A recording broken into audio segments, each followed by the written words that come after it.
Hello, and oops, that didn't work out. Good morning, or good evening, or whatever it is.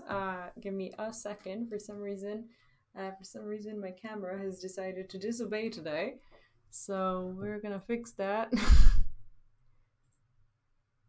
Okay, okay. I think we should be good. I should have checked this before the stream, in retrospective, but I think we should be fine. Just give me a sec. What is going on? It's like when I start these morning streams, everything is seemingly okay, but it somehow turns out not to be. Um, because I'm tired and sleepy and haven't had my first coffee yet, but we're getting there. Hi, Powers! Welcome back. I will be right there. Uh, this is what normally happens when you start the stream at what is this, like 6 in the morning. Things sometimes don't don't work out straight away. How are you? And welcome back. Let me actually just readjust that. I think the camera's a bit too low. Okay, there we go. How is everyone? Dee Power, Elizabeth Power, hello, and Vers, welcome back, or welcome, everyone. I hope you're having a good day or a good night or whatever it is. Yeah, it's like when I do intros without a camera, I feel like I haven't done them at all. So yeah, I've been pretty well myself. I actually am. I got up a few hours ago and I got to do some work. I started on a new video that I'll be finishing after the stream. And overall, it's been worky, and I've been fine. I've been good. How are you? How are you enjoying your Endwalker journey? How is everything? Oh my god, like I don't even know if I should be asking these questions. People, I don't know, like if I were you, if someone was to ask me these things, I would be so eager to spill all my beans. But but yeah, hopefully we'll get there ourselves, all of us, soon enough, so that we can talk about it without it being spoily. But yeah, today is the MSQ day. But first of all, I want to kind of catch up on the things that I've been missing out on. You guys have been amazing when it comes to sharing all these cool videos and stuff, and I have not been amazing. I have not been looking at any of this stuff. I've been kind of MIA the past few days. I had a lot of stuff to figure out. But I am getting myself there. And today is my first day of kind of trying to ease myself back into that routine without, I don't know, just doing impromptu stuff just for the sake of it. Anyway, I have my first coffee. I actually, yeah, this is my first coffee of the day. I don't even know what day is anymore. But I've been wanting to watch a video that you guys have shared on Discord. Let me just bring it up real quick. And I need to make sure I don't log myself out of the game, of course. Okay, so I'll stay here, and hopefully nothing bad is going to happen to me. Okay, so you guys have been really helpful when it comes to finding some cool content for me to catch up on. And as I said, I have not been cool, but I am trying to get myself to be more cool and actually do that. Let me just figure this out. Okay. This is the video. This is not a spoiler video, or at least I really hope not. This is the, what am I showing? I'm showing you the window. Okay, that's fine actually. Um, I could be showing you the desktop as well. I think that would be better. Okay, let's do this. Window, monitor. Actually, yeah. Let's do this instead. This is the video that you guys have sent me, like, I don't know, freaking ages ago, and I just never really got to watch it. This is a pre-launch video, so it doesn't contain any meaningful, like, spoilers, I suppose. I don't know what we consider a spoiler. Hopefully it's not going to be something that oh, okay, basically it's a discussion video. It's like will science die, Hydaelyn and Zodiark versus the world. Fandaniel and FF12 Link. Actually, I've never played FF12, so I don't know what that is about. Some mysteries, trailer re-upload. I don't know what this is. Xenos and Anima and stuff like that. Oh yeah, my camera glitched there a little bit. That's fine. I'll fix. Don't I mean to mean, spoil the video. I didn't you. talk about how the 13th ties into it, or anything with Thavner, or quality a little bit, so any of that my camera stops lagging. And for some reason, it does lag a little bit when the videos are high quality. I still need to fix that. I am actually not yet sure how I'm gonna do that, but I'm working on it. Like, since the XSplit update, which is my streaming software, things have really not been the same. But hopefully this is gonna be something that's fun. How are you doing? Feel free to share your non-spoilery experiences. Okay, yeah.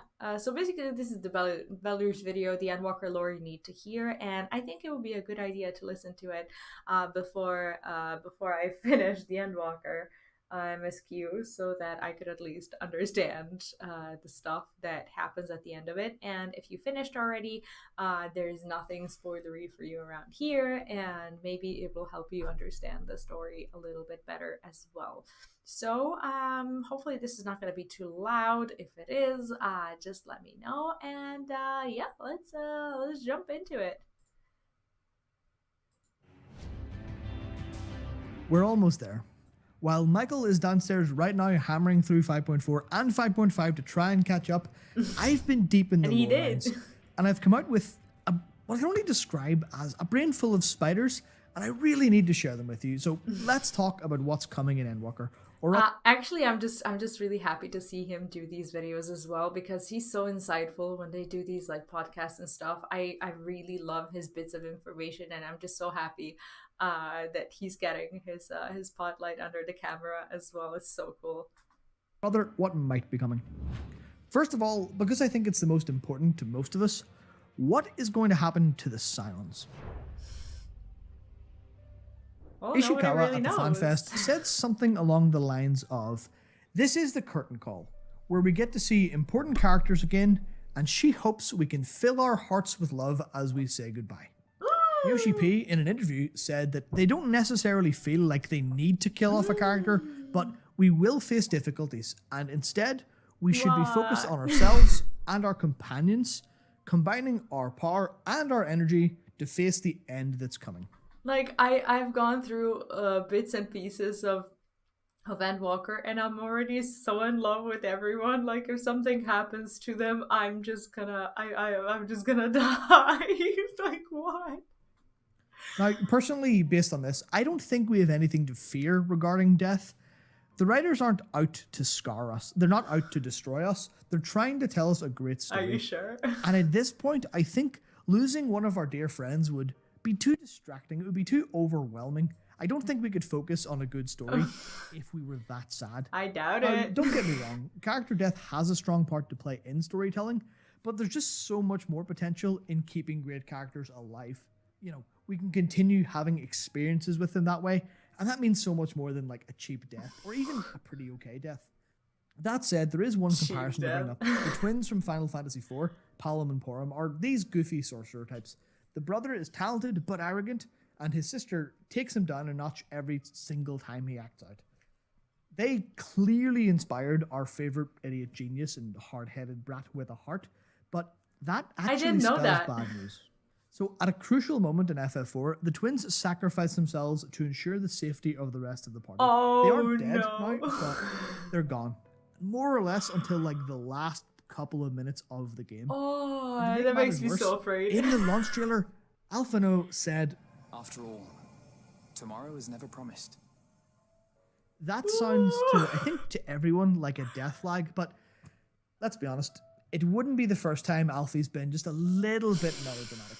So that's true. I'm not concerned. Well, maybe a little bit.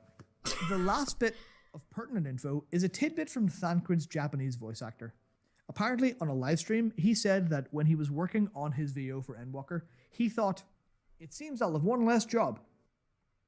Now, It would be career-ending bad form to drop a spoiler like that so openly you'd never work again. Yeah. So we'll assume that Thancred just doesn't have a role to play in whatever adventure comes next.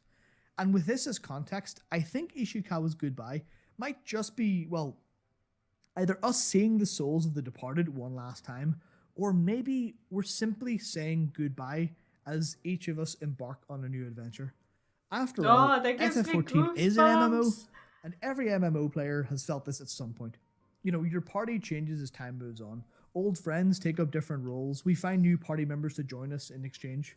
For everyone who goes offline for the last time, either to fight battles IRL or, I guess, in other games, we just find a sprout to take on new content with.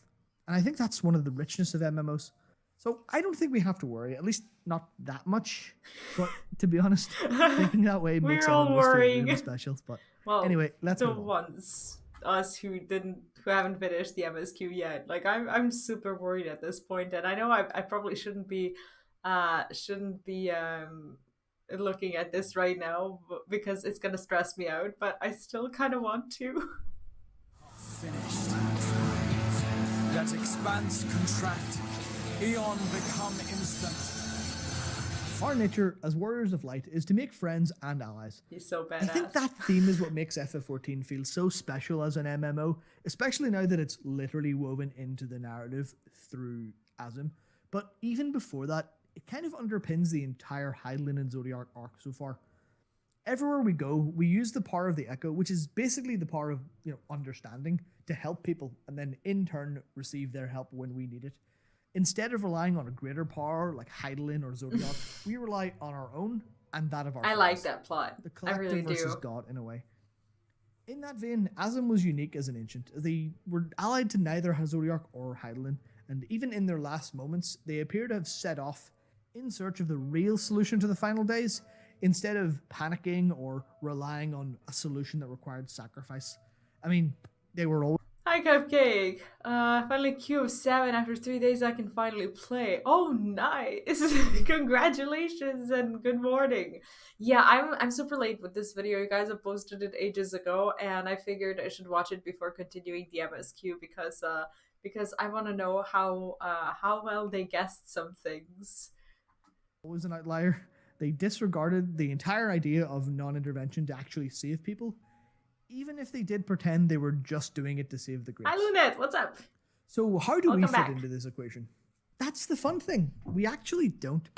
I mean, as the source shard of Azim, we did end up as Hydaelyn's chosen, stereotypical warrior of light, mother crystal stuff, all that shit.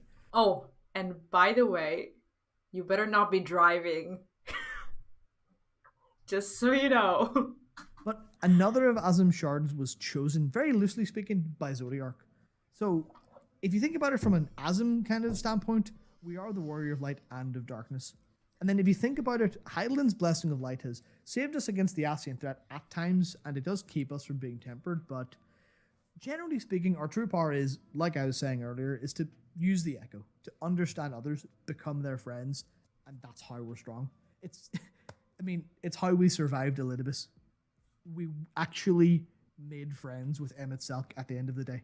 Which was pretty cool. Even I though loved it's it. because of Hydaelyn we have the Echo, I feel like it being a power that anyone can have is thematically so much more important to our character and our role in the world than just simply being the enforcer of Hydaelyn's will. What I'm sort of trying to say is that Hydaelyn has definitely been our ally, but at the end of the day, she's just another primal. Yeah, and it just feels good that you're it doesn't like the game doesn't ring with this like overly I don't want to say religious kind of sense, because obviously there's primals, obviously there are different like cultures presented, religions presented within a game, but at the end of the day, it all comes down to friendships, to companions, to like real people around you, which is so cool. And I think that's what makes it so relatable and captivating for everyone who plays, because everyone has friends and everyone, has at least someone in their life who can they can look to and kind of relate to while going through the MSQ, which is just so cool. Despite being her chosen for years, we don't really know her motives all that well. We know she was summoned as a counterpart to Zodiark, but that's about it. Obviously, we're going to learn a lot more about Hydaelyn and Endwalker, through the Lady of the Light, who is definitely Venat, by the way. You're fooling no one with that bullshit. Not that they're really That's trying, true. but anyway, we know we're enemies of Zodiark. The convocation who summoned him viewed him as a traitor and as a heretic. But as we've learned, light and darkness can't exist without the other. What happens in a world with Hydaelyn at full power? Technically, Hydaelyn didn't destroy him either, Zodiark is dead. so that she can keep the I balance. don't think we so want to see that's that. what we know now. What Heavensward and Shadowbringers has been very clearly building towards is that Hydaelyn and Zodiark are two sides of the same coin. Zodiark tempered his creators basically immediately, and he was created and designed from the get-go to have total control. Hydaelyn, on the other hand, just kind of guides us and empowers us. He wants us to be free, but is it really freedom if it's freedom enforced by a god?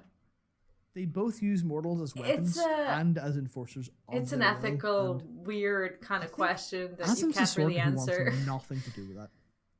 I think if Hydaelyn and the Zodiark arc is to end, it'll be with the reins of history back in the hands of man. Need to make sure I don't log out. Yes, that's a reference to Final Fantasy XII. In FF12, there are a series of ancient immortal beings called the Ikuria, who believe themselves to be gods. Their leader, Gerun, is extremely controlling, and he works behind the scenes to ensure that the history of man is decided by the Ikuria and the Ikuria alone. He's our very obvious allegory to Zodiark and the Ascians. And if you recognize the name, yes, it's referenced in the Gerun Oracles, which is the apocryphal book that Elidibus and Urianger both agree is true. And if both of they agree it's true, it likely is. Also, Gerun is ancient Greek for oldest, so it's almost certainly an Ascian name. Now, going back to FF12, Gerun is directly opposed by the heretic Venat. It's so cool Yes. that he has all this insight. She sets the plot of FF12 he's in just so motion by valuable giving for the their secret of content. powerful crystals, the Nethicite, to the Empire. Her goal was to empower man to take control of their own destiny, which is clearly a benevolent goal. That's a good thing. It ultimately worked, but it was by giving power to the antagonists of the game. It's the equivalent of Hydaelyn making Gaius her warrior of light back in the day. What Venat is doing in 12 is what Hydaelyn is doing in 14. She's granting us power to oppose the rule of Gerun, but in the past, we stood alone as Asim. The convocation Right. summoned Zodiark. Venat's opposing faction summoned Hydaelyn. But Okay. we were running around saving grips. Oh, and people, of course. We were doing what matters. Which is all to say that the Hydaelyn and Zodiark arc thematically is heading to a climax where the entire light-dark dichotomy either comes together or is completely destroyed. And all that will remain They of can't the really ancients and Asim will be kill the off creed each that we other. once stood for. To wander, to travel, and to be again a shepherd to the stars. And in that, we might have a very interesting ally. It's time to talk about Espers again. Fandaniel is the protector in FF12 lore. He's the counterpart to Hashmal, the bringer of order. For every Ascian we've seen connected to an Esper, their Ascian glyph comes from the black portions of the Esper glyphs. that also flip Oh, 180. that's so cool. I didn't know that. Fandaniel, though, uses a section out of the opposite color, the white fragment, and completely unflipped. So going back to what Yoshi P said about mystery novels, he said if something feels off, it's a clue. So what's the clue Oh. about Fandaniel then? Well, the launch trailer has him speaking to Zodiark, saying, There must be a way to restore things to the way they were. so what's the actual truth behind him? Well, the Esper glyph says it all. The Espers in 12 were created by the Ikuria, but the 12 Scions of Darkness rebelled against the creators, against their gods. And the Ascians, who are named after the Scions of Light, are tempered by Zodiark and follow his will. They're very pro-god. Fandaniel, however, is named for a Scion of Light, so he should be pro-Zodiark, but he uses the opposite glyph But and why? is anti-Zodiarc. That sets him up as How? like an anti-Ascian and, in FF12 terms, an anti-Ikuria. I have no idea how this will actually go, whether he is Chaos incarnate or he does, in some childish way want to go back to the pre-Zodiarc days, but I think there's more to Danny Boy than meets the eye. Choosing the body of Asahi, that notorious two-faced little bastard, is very fucking intentional. Fuckers. But let's move on and talk about one big hint we were given. Platinum. Platinum is a color that represents Endwalker's main theme, according to Yoshi-P. Even the marketing and PR team were puzzled by what he actually... I didn't watch nearly as many of the live letters as I've been wanting to, so a lot of this stuff is just new to me. He meant when he said it, but with a bit of research, it feels kind of simple. So platinum in alchemy looks like this. It was thought to be an amalgamation of silver and gold back in the day, which represented the moon and the sun. Now, remember, Endwalker's initial launch was timed with a lunar eclipse, which is when the sun and moon are in, complete alignment. Also, the moon's red, like the lunar cry from FF8 and the red moon in FF4. And in Endwalker's Japanese title, Gyogetsu no Finale, Gyogetsu means dawn moon, but it can also be read Akatsuki, which means red moon. So let's look at the ways to read this. Wow. As the moon and the sun, it could mean that we, Azim, who are represented by the sun constellation, okay, as you'll know, will join with the moon, which is Zodiark. But if you focus on the color instead, which is kind of a grayish white, it could be considered the amalgam of light and dark instead. So Hydaelyn and Zodiark are two parts of a whole. But I definitely feel it means us and Zodiark will find a compromise. I don't believe Hydaelyn or Zodiark unless will we kill him. Endwalker, but as an overarching theme, given FF's history with the moon, and Azim being the sun, I really, really look forward to it. But for now, we have a new development to discuss. Square Enix uploaded the 1.0 trailer. That's definitely not something done at this time without at least some serious intentionality behind it. I haven't even seen it. It obviously honors the failed beginnings, of course, but it also reminds us of the story. So the trailer, if you're unfamiliar, shows Midgard Summer defending Silvertear Lake from the Guardians. Now, Midi wins the battle, but the resultant ceruleum explosion from the Agrius kills him and breaks the seal on Silvertear, which is that big explosion. It releases a ton of ether, and it seems to release the primals, or maybe just the concept of the primals. So what was he protecting?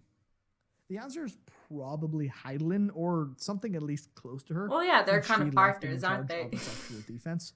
Like with Zodiark on the moon, Hydaelyn might actually be sequestered deep below the planet itself. Or, given the first has a massive lake in the same place, but on Norvrant it's called the Source as opposed to Silvertear, perhaps it's the connection point between the this is shards. a bit overwhelming when you're new to the world. To access it's very hard to understand. Which, of course, would lead us to Hydaelyn anyway, but it's just a little bit more. Something tells me that's the secret behind the crystal area that we see in the launch trailer. It's the ethereal sea below Silvertear. That then raises the question of why primals were escaping it in the 1.0 trailer.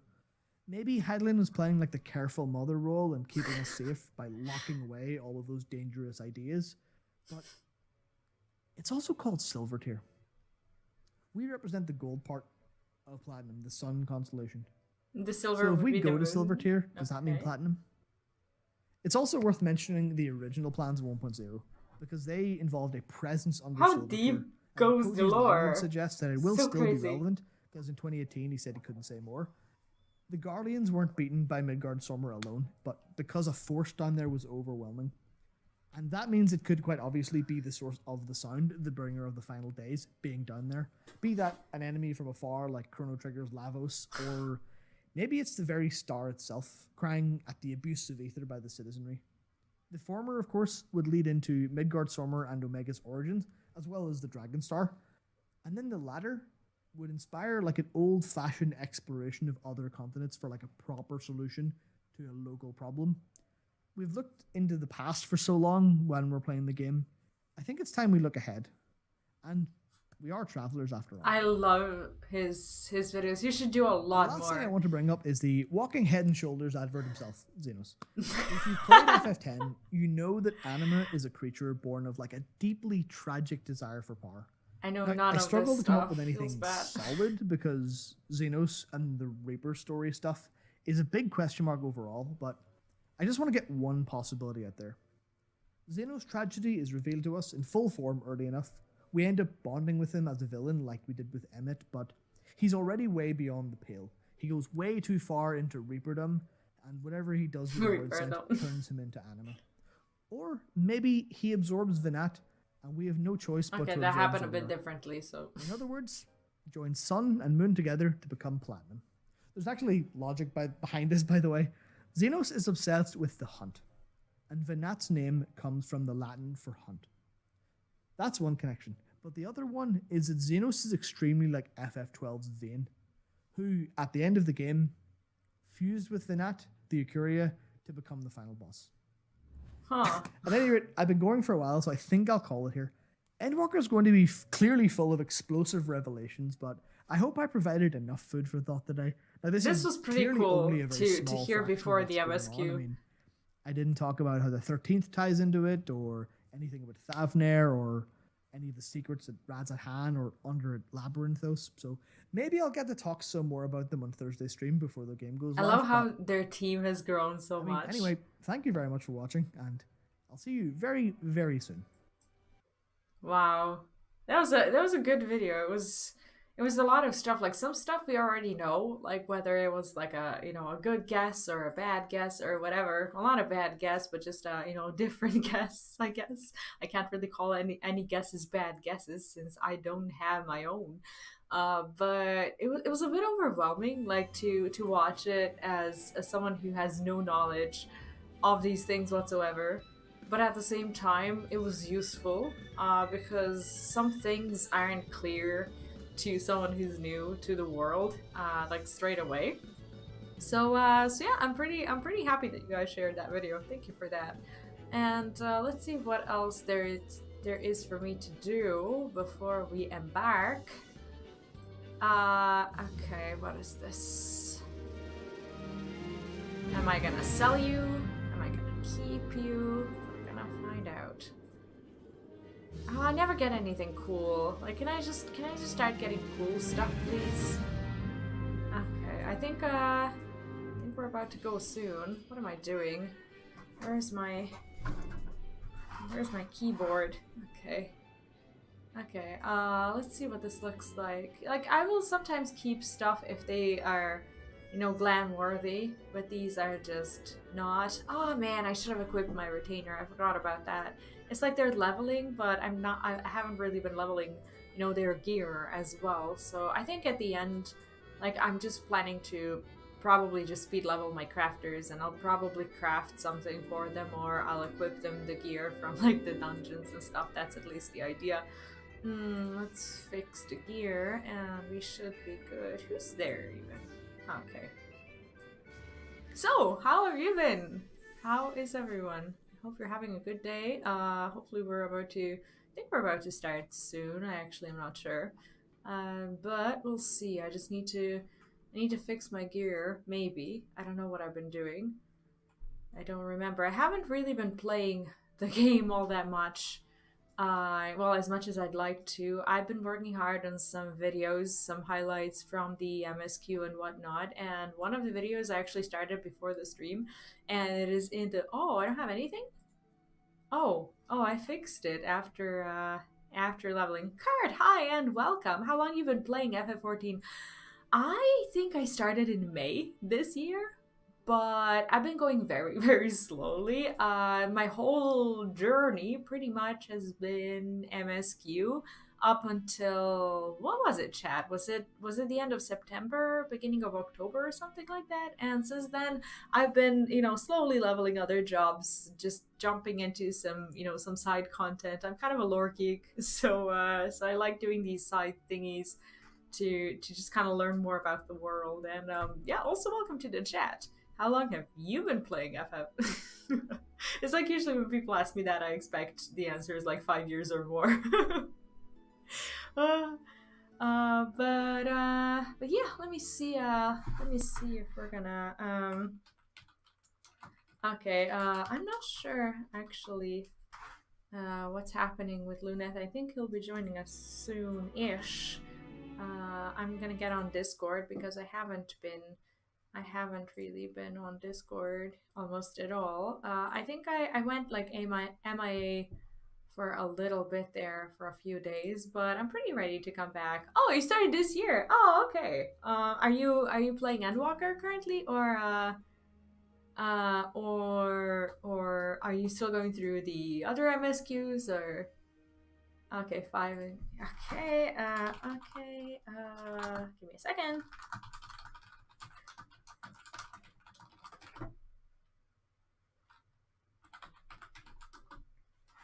Okay.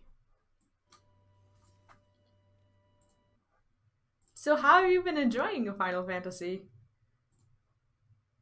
For me, it's been, it's been quite a journey. And I love every step of the way. I'm pretty grateful for the game in so many ways. And it's definitely different. Like, I used to play World of Warcraft before, and when it comes to the community and just everything around it, it's a very different experience to what I've been used to in WoW. So yeah, it's different. So Stormblood, I'm trying to do MSQ, so I want to enjoy as much as I can do to works and stuff. So I see. Yeah, Stormblood, I'll be honest, of course, will not give you any spoilers. But for me, Stormblood is one of my favorite expansions. A lot of people don't really appreciate Stormblood for what it is, but for me, it was extremely well written, and like the narrative was just very relatable to me, so I really liked it. I don't know how far you are in Stormblood, but there is definitely some beauty to be discovered there. Yashiro, hi and welcome. Yeah, I do love Matt's predictions. As someone who's new, like I would be inclined to just like watch this video and pretty much believe everything and be like, oh yeah, that's for sure gonna happen. Because obviously I have no guesses of my own since I since I don't have such a deep grasp of the lore that I would want to have. I haven't played any of the other Final Fantasy games, so that's kind of a bummer. But I'm actually pretty happy to have watched this video before continuing with the Endwalker MSQ. So it's been nice to get that insight, because now I can just be like, oh yeah, this is gonna happen or this is not gonna happen or whatever. Like I get to guess a little bit myself as well. Matt is just great. Matt is just awesome. Let me see. I think we're about to start. So yeah, just a gentle warning for everyone who is not currently not going through Endwalker MSQ, or who is not as far away as the Lives Apart quest. I don't want to reveal too much, but I guess if you went through it, you will know it. So yeah, I just wanna mention that in as a little bit of a spoiler alert. We should have started earlier. We're trying to open up the currents as much as I can, but I'm gonna burn this bird thingy. Oh, I see. What data center are you on? Or what world are you on? I guess that's probably more specific to ask. Hello, are you there? Hello? Oh, did I mute you for some reason? Did I fulfill my promise of muting you? I don't think I have. Don't think I have. Maybe you... Oh, now you're very quiet. Hello. Hi. Yo, hi. Okay. Are you using an MMO mouse? No, I'm using a very ordinary mouse with all my important buttons being on keyboard. So it is a bloody mouse. Just a very ordinary mouse. Nothing fancy, nothing special. Welcome. How are you doing? I'm good. How's everybody? How are you? Good. I just had like a massive shock. I forgot I switched to Viera. Okay, let me see your bunny boy. Where are you? Yo, what account am I on? I saw it before. Like, your Viera is gorgeous, and please never say anything bad about your Viera. Like, I bet it's shocking, but at the same time, okay, let me see you again. I ported to the quest. If you don't have anything else to do, just oh, Ragnarok, is that NA? Or I'm not actually well educated when it comes to the worlds and data centers and stuff. We're on Europe. Actually, we have plenty of people who are on NA. If you want, you can drop by Discord. There's a link down in the description, and there's plenty of people who always kind of want to do content, like different, farmings and stuff. We have a lovely community, so you're welcome to drop by there as well. And yeah, there's there's plenty of people to find from other worlds there as well. I kind of love that. Like, not everyone is from Lich or from Light to that extent. Some people also decided to join us on Light. Been very grateful for that. Oh, Europe! Oh, okay, okay, wait, Ragnarok is, what data center is that? Ragnarok, that's not Light, right? It's not Light. No, it's not Light. It doesn't sound too familiar. Ah, feels bad. Well, at least it is Europe. We have plenty of people from Europe too. Wait, did you change your YouTube profile pic? I'm gonna have a hard time getting used to that. Well, I'm not a year anymore, so I can't be. Oh, right. What's your pick? I can't even see it. Oh, it's when the Toronto Raptors won the championship. Oh, okay, okay. I was like, yeah, totally unfamiliar to me. Let me see that yummy Vieira. Where is it? Okay, let me take a look. I've been advocating for this for a very long time. Let me take a look. Yeah, I approve. I completely approve. That is gorgeous. That is gorgeous. And you should stay that way. What do you think, chat? Cupcake is slapping.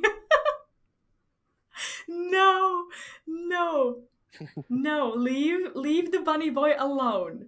Leave it alone. Is yours red? I can't click on it. What? Is mine what? Oh, never mind. What?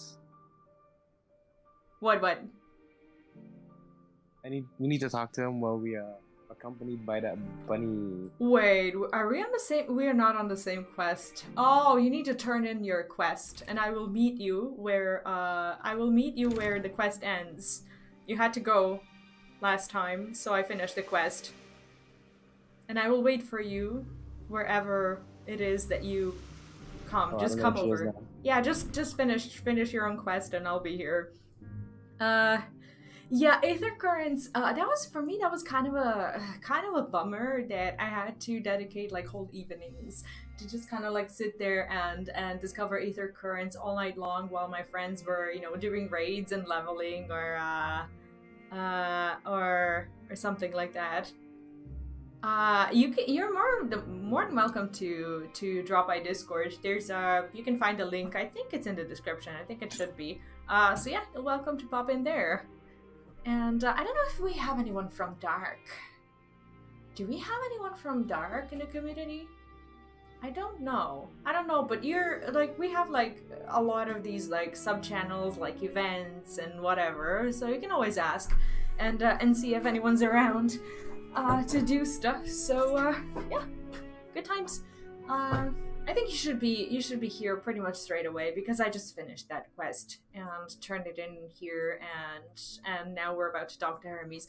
Yeah, another gentle reminder for everyone who hasn't done the Endwalker MSQ. We're about to get into the quests, so any spoilers that you may encounter. What? Spoiler alert. Yeah. It's a big spoiler alert. I will not show off a lot of important stuff. Yeah, some of the MSQ guides you towards like the Aether Currents, but some of if you're in Stormblood, yeah, Stormblood is kind of different. Stormblood for me was a freaking nightmare, especially like the peaks and the fringes. Like, oh man, I didn't have fun there at all. It was pretty bad. Okay, where's our bunny boy? Our bunny boy is okay. Doing his quests. Almost there. She wants to get turned into a candy apple. Oh my god, is that cool? What is this? What's this thing on his back? Is that like... That's Sage. Oh, why does he have the coolest thing ever? Oh, what? What? That is so cool. That is freaking awesome. That is beautiful. Obviously I've never seen that, and now it makes perfect sense that it is Sage, but Man, is the weapon gorgeous. I'm just creeping on this random person. I'm very sorry. It's like I zoomed in on them. It just like went behind their back and we're like, woo!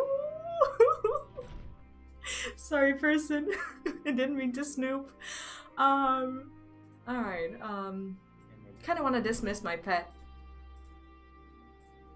No distractions.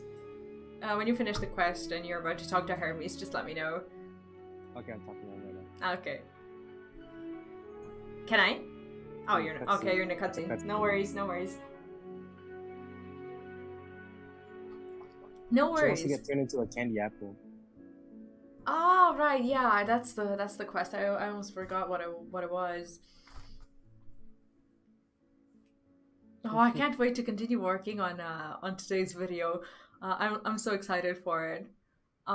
It was one of the ones that I talked to you about from Garlemard. Like one of these, I don't want to spoil it to the chat right now, but I think you'll know about it. That was one of the things you actually reminded me of that I could do, and I started doing it, and I realized how epic it actually was. So I'm just like, whoa, I'm so happy that I have it.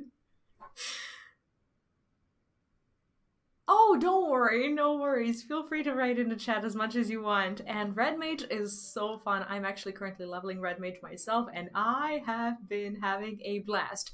Kurt, thank you for dropping by, and have a great day at work. See you later. Don't get spoiled. Yeah, you're always welcome here. Always welcome. I'm so excited for today's MSQ. For some reason, people have been handing me these tissue boxes today, like as they were entering the chat. I don't know what's going on, but it's making me a bit nervous.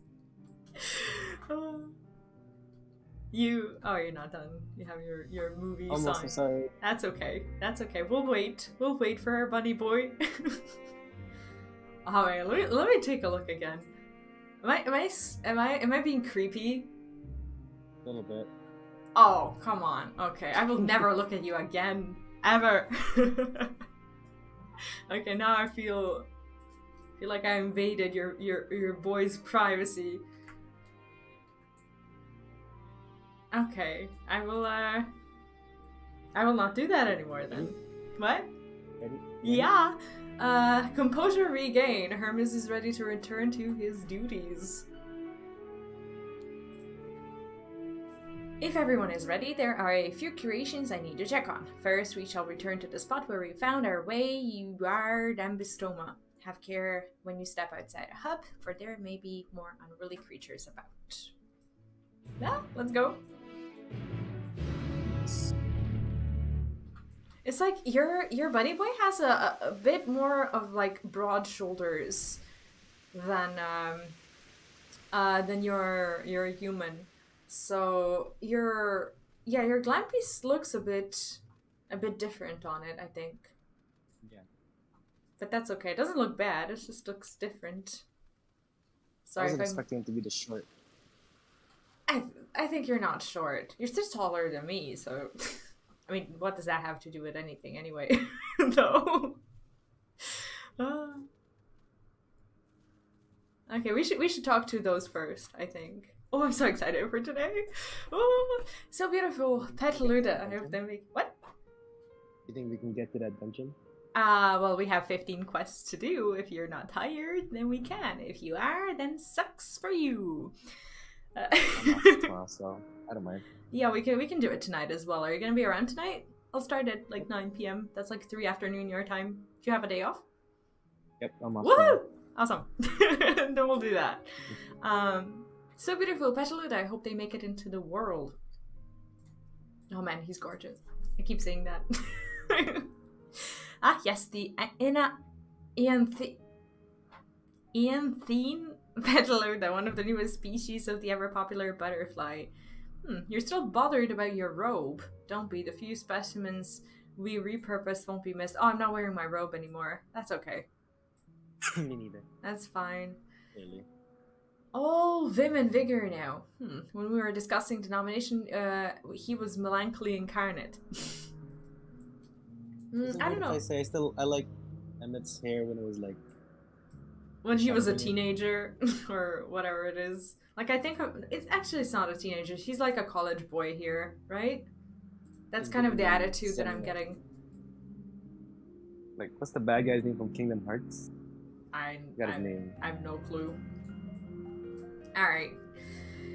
This here is a new species of petaloo that we recently set loose. It has been doing very well, managing to maintain a stable existence thus far. If it can see its observation period to the end without issue, we shall release it onto the world. Okay. Tell me, do you know the difference between living beings and arcane entities? Do we? it is the it is the presence of a soul, yet the soul isn't something you can choose to have at will. Unless you're Maeve. No, it manifests... Oh, you don't know. Okay, never mind. Spoilers. It manifests only in those beings whose forms adhere to the laws of creation that can endure on their own. Beings that do not fulfill this requirement, such as those spontaneously born of magic or natural phenomena, do not have souls. No matter how much it might resemble flora or fauna, if it lacks a soul, then it's considered an arcane entity. So arcane entity is like a creation, like everything they do here, right? Magic. Your height is 69? Was that on purpose? Obviously. Jeez. Thought we were too old for that. Apparently not. So, you see, it is not for mankind to decide what is living. That domain lies beyond our manipulation, and it is hubris to assume otherwise. But come, let us head to the nearby beacon. I've received a report that arcane entities have gathered there. Alright, let's go. Ah, like every time I see my Chocobo going like this, I miss Chocobo racing. I haven't been to the Gold Saucer in a few hours. Oh. I miss it. See, I gotta get my black chocobo. Wait, where'd you get the black Chocobo? I thought it was MSQ. I think so. You should have your black Chocobo. I think it was like, was it Stormblood or Heavensward or Oh no, something? you're right. You're right. You have it. Like, you don't even know which mounts you have. I don't. Mounts and not- minions, I don't really keep tabs on. Aw. Well then, I guess I'll just go alone and collect them. That's fine. Ah yes, lightning pneuma, just as the report said. Although we call this structure a beacon due to its form, in fact, it is in fact a magical device. By manipulating the balance of elements, it keeps the isle airborne and maintains the climate thereupon. In the course of its operation, it often sees an internal shift towards a given element. Right now, that element is lightning, which draws the pneuma here to replenish their ether. That's pretty cool. It appears Meteon is busy. Would you care to assist me in her stead and feed the pneuma? Sure. We haven't talked to them. I don't know if they're gonna say something different. Maybe we should. You okay? Hey, how have you been, by the way? Are you, you feeling better? Yeah, surprisingly. My Okay. cough hasn't gone worse, so Okay, good. he's working. Yeah, it's like, I don't even know if you sleep any amount, like, ever. Just Not like you this- work not in this week. MSQ. By using this lightning converger, you can harness ambient lightning and focus it into a ball, a veritable feast for our dazzling friends. Go on, give it a try. I just want to kind of talk to these. Maybe they have something to say. Interesting, you're interesting too. Tell me, how did you find Amistoma? A fascinating creation, much like yourself, little one. Renowned as Hermes for flying life forms, 'tis a rare privilege to be able to see one of his works in progress. Is it weird to be called work in progress? We're meant to be observing Hermes, but instead we're stuck with Meteon. Well, I suppose she herself serves as proof of his prowess as a researcher and creator both. Oh. It's like they're fun. They're actually really funny. Ah! Oh, that's the targeting thing. She's not what? Oh, true. What? I was confused of what I had to do. Yeah, shoot at the ground. Pretty much. Got it. Okay. I like the crackling sound that they make.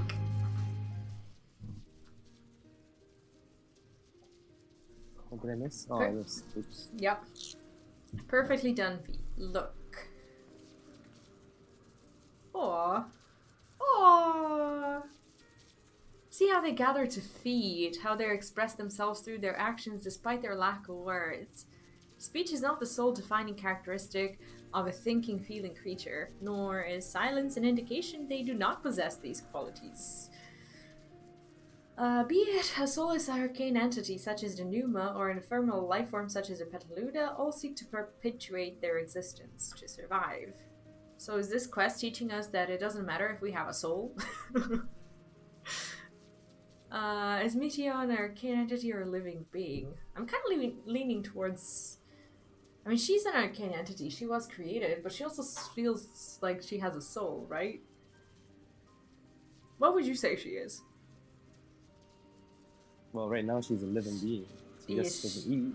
Well, is she? Like, she hasn't grown a soul, has she? Like, I'd say she's... Yes, she has feelings.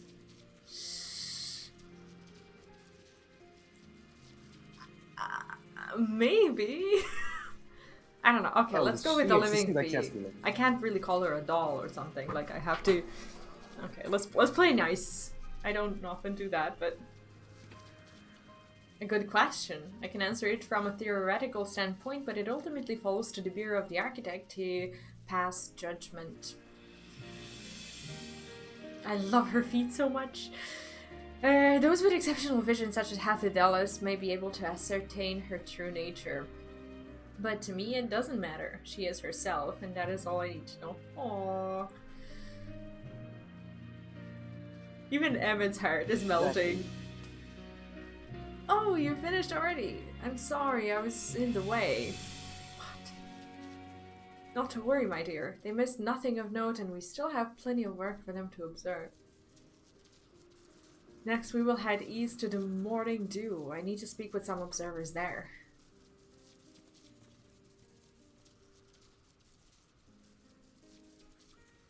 The crackles. So weird. Okay. Where to? Oh, like outside? I think that's kind of outside. So pretty here. Look at that. Like, I'll be honest, the similarities between this place and the 9.2 are uncanny. It's like, it is not possible. It is not possible that these two are unrelated. Have you seen the new WoW zone? Me? Yeah. Hell no. Just kidding. What? I haven't even seen the old, like... No, WoW. but the new zone looks almost exactly like this. The 9.2, that's a zone that hasn't even come out yet. No, I haven't seen it. But they gave like a preview of it, and it looks so similar. Like, it looks like it has a lot of these things in it. Like, it's so different, it's so out of place for World of Warcraft. Like, they've had to have had some sort of influence. That's not a WoW zone, for sure. It's very different.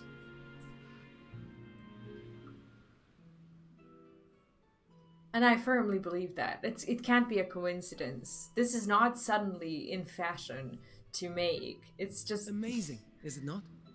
The Ampelos. One of our Saying they newest copy and pasted. I don't know. I'm just saying that they might have been influenced somehow. I don't think... Yeah, it's not from this game. I'm just saying that, like, I think that they didn't copy it from FF. I think that, like, both FF and WoW, for some reason, have been drawing inspiration from similar things that affected, you know, the zones.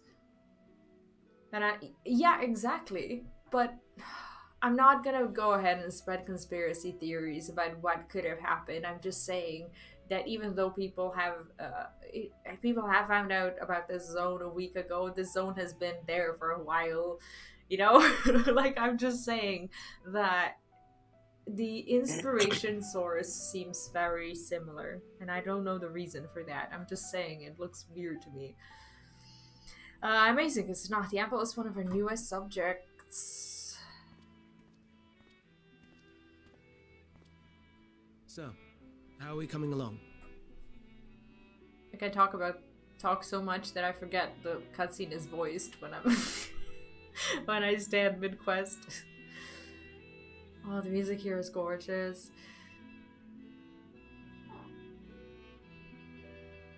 Oh! Oh, so they grow here. I wonder if they, like, grow in abundance, or is this just, like, a little colony? It would make sense for them to... This place is Elpis. Those flowers. This bunny boy is growing on. What? This bunny boy is growing on me. Entelekis. Like me. Bunny boy is gorgeous. You'll get used to it soon enough. It took me like 1 day to get used to They are a not product of being row. Elpis, and so named for their birthplace. A happy accident, born of the hands of a former researcher who loved beautiful blossoms. Entelekis. Unique for how they change color, to reflect the emotional state of those nearby. Though be it here or elsewhere, they are seldom seen in any hue save purest white.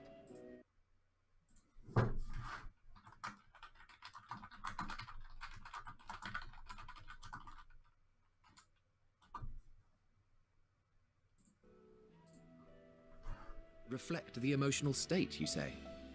By what means do they achieve this? In creation, there exists an energy wholly apart from ether, one driven by emotions. In like manner to how we manipulate ether, this flower is subject to the influence of said energy. Like, how did the flower make its way Well, to... it has no will of its own. It is sensitive to the prevailing emotion in the vicinity, and reacts by altering its color and vibrancy. Why did we find it in... Akasha? It is one of the unseen energies defined by Harnish alchemical theory.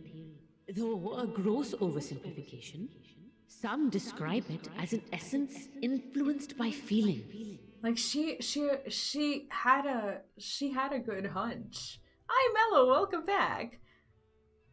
And congrats on finishing Endwalker. Happy to have all of you Endwalker graduates.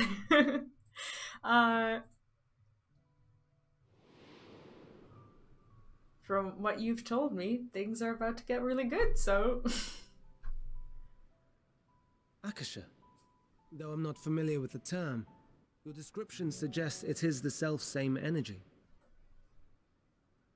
Dynamis, we call it.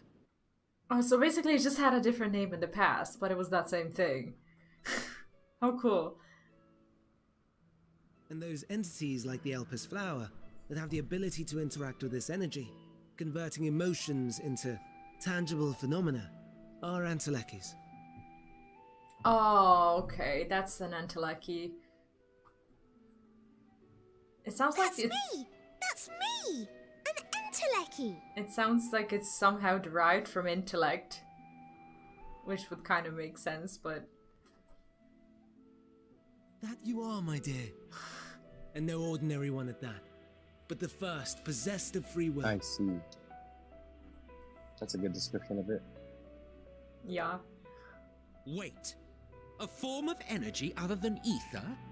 Dynamis? Oh, do you know what we're doing? We went back in time and we're spreading knowledge. That's called breaking the timeline. I don't think we were meant to do this. I've never heard of such a thing. Future is skewed when we come back. Yeah, and Emmet is still alive and no. Oh. Hardly surprising. Dynamis cannot be seen, much less felt. And though its existence has long been theorized, we had no proof until the flower's serendipitous creation. But who created the flower? We don't know that, do we? They said a creator, and that's it. Yeah, I was just messing around. I'm not really influencing the future. Of course not. It would be After all, fun though. Dynamis is far weaker than ether. Under normal circumstances, its effects are drowned out by the latter, on account of which, beings comprised of and reliant upon the ether, like you and I, are unable to make practical use of dynamis. Oh, so they don't mix. I'm kind of seeing them as like water and oil. Like they can coexist like within the same world, but they don't mix and like do like people who are, you know, based upon one, they can't really make use of the other. I guess that's what they're trying to It is say. a truly esoteric thing, known to but a select few scholars. Maybe that's not the way, Intriguing. Then, given the limitations you described, why create Meteon? but ouch. Imagine standing there and someone asking why you were even created in the first place. Our star, Aetheris, is especially rich in ether, so much so that its name is derived from it. Oh. However, Yeah, I should have seen when that we before. consider all energy in existence Right? here Yeah. and the vast space beyond, dynamis may account for as much as 68.3%, the more abundant form by far. Were we able to control it, we could open the door to limitless possibilities. It is not unlike a gently flowing stream, unable to break through the dam of ether barring its path. But if we could imbue the stream with the vigor of a raging river... Like, Hermes is ambitious.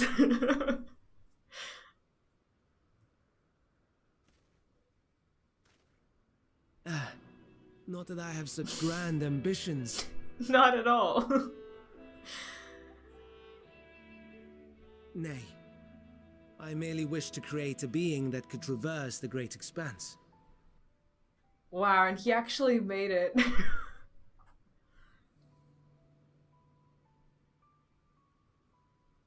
The relative scarcity of ether beyond the bounds of this star was a concern. And so, I looked to another source of energy by necessity.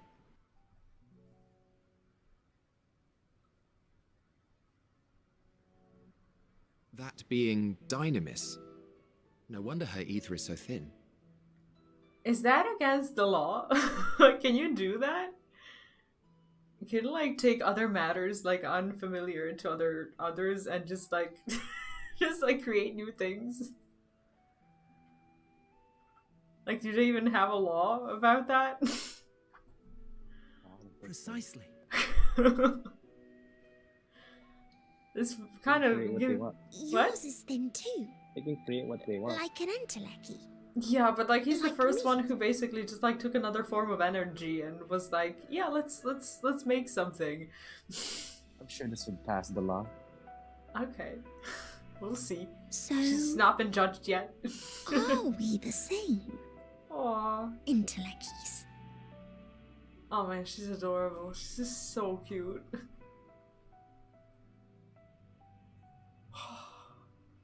Sure, I don't see why I couldn't be one. Well, I have been known to transcend my limits with nothing but determination. If I'm sin, it's because Emet-Selch didn't do a proper job. Of course I'll go with the third. Of course you would. Of course I would. What did you pick? First? Well, aren't we ungrateful? No, second one. Oh, okay. I should revert you to the pathetic, faded thing you were. What did he say? Well, aren't we ungrateful? Mayhap I should revert you to the pathetic, faded thing you were. How? Jesus, sorry. I'm a pathetic, faded thing? Ouch.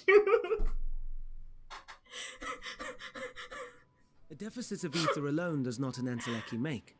It would, however, make it easier for you to So interact with rude, dynamis. regardless of what answer you pick. Yeah, like he's just like being borderline polite until like no one really steps on him, and the moment we do, he just like unleashes his unpleasantries. It's so fun.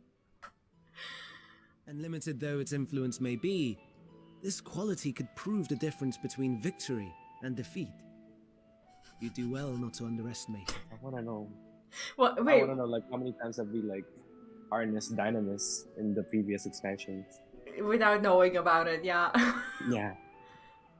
That's a good question.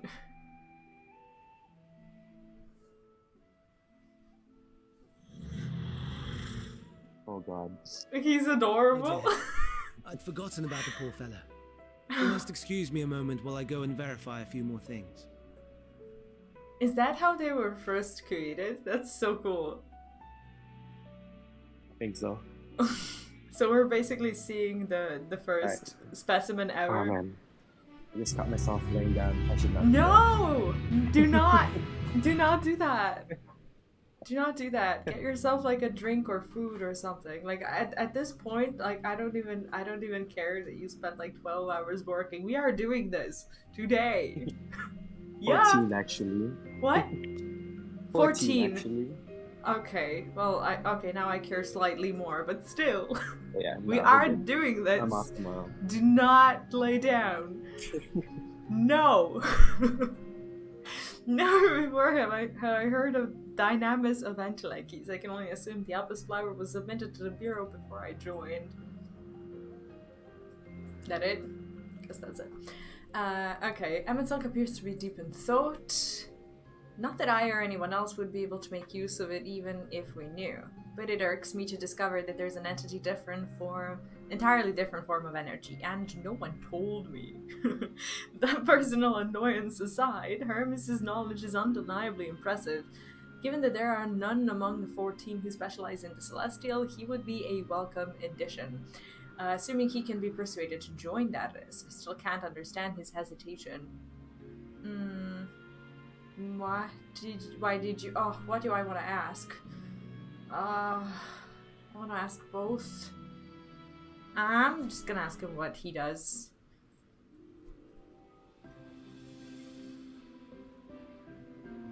I'm gonna ask the first one. Oh, okay. Oh, you wish to know why Emet-Selch was chosen for the convocation? I should be glad to share the tale. I love it when he talks to us. Yeah, we have done it. It's just that we had no idea. Of course, he's not gonna let him. What did he say to you? Continue. Okay. It began when. Not another word. Lest you've forgotten, we are to learn. Okay, I really want to find out now. We are to learn about Hermes, not me. My misspent youth is not your concern. Is he gonna say more? What now? Okay, he doesn't want to talk to me at all. Feels bad. Okay, I want to learn about the convocation. Okay, tell me something.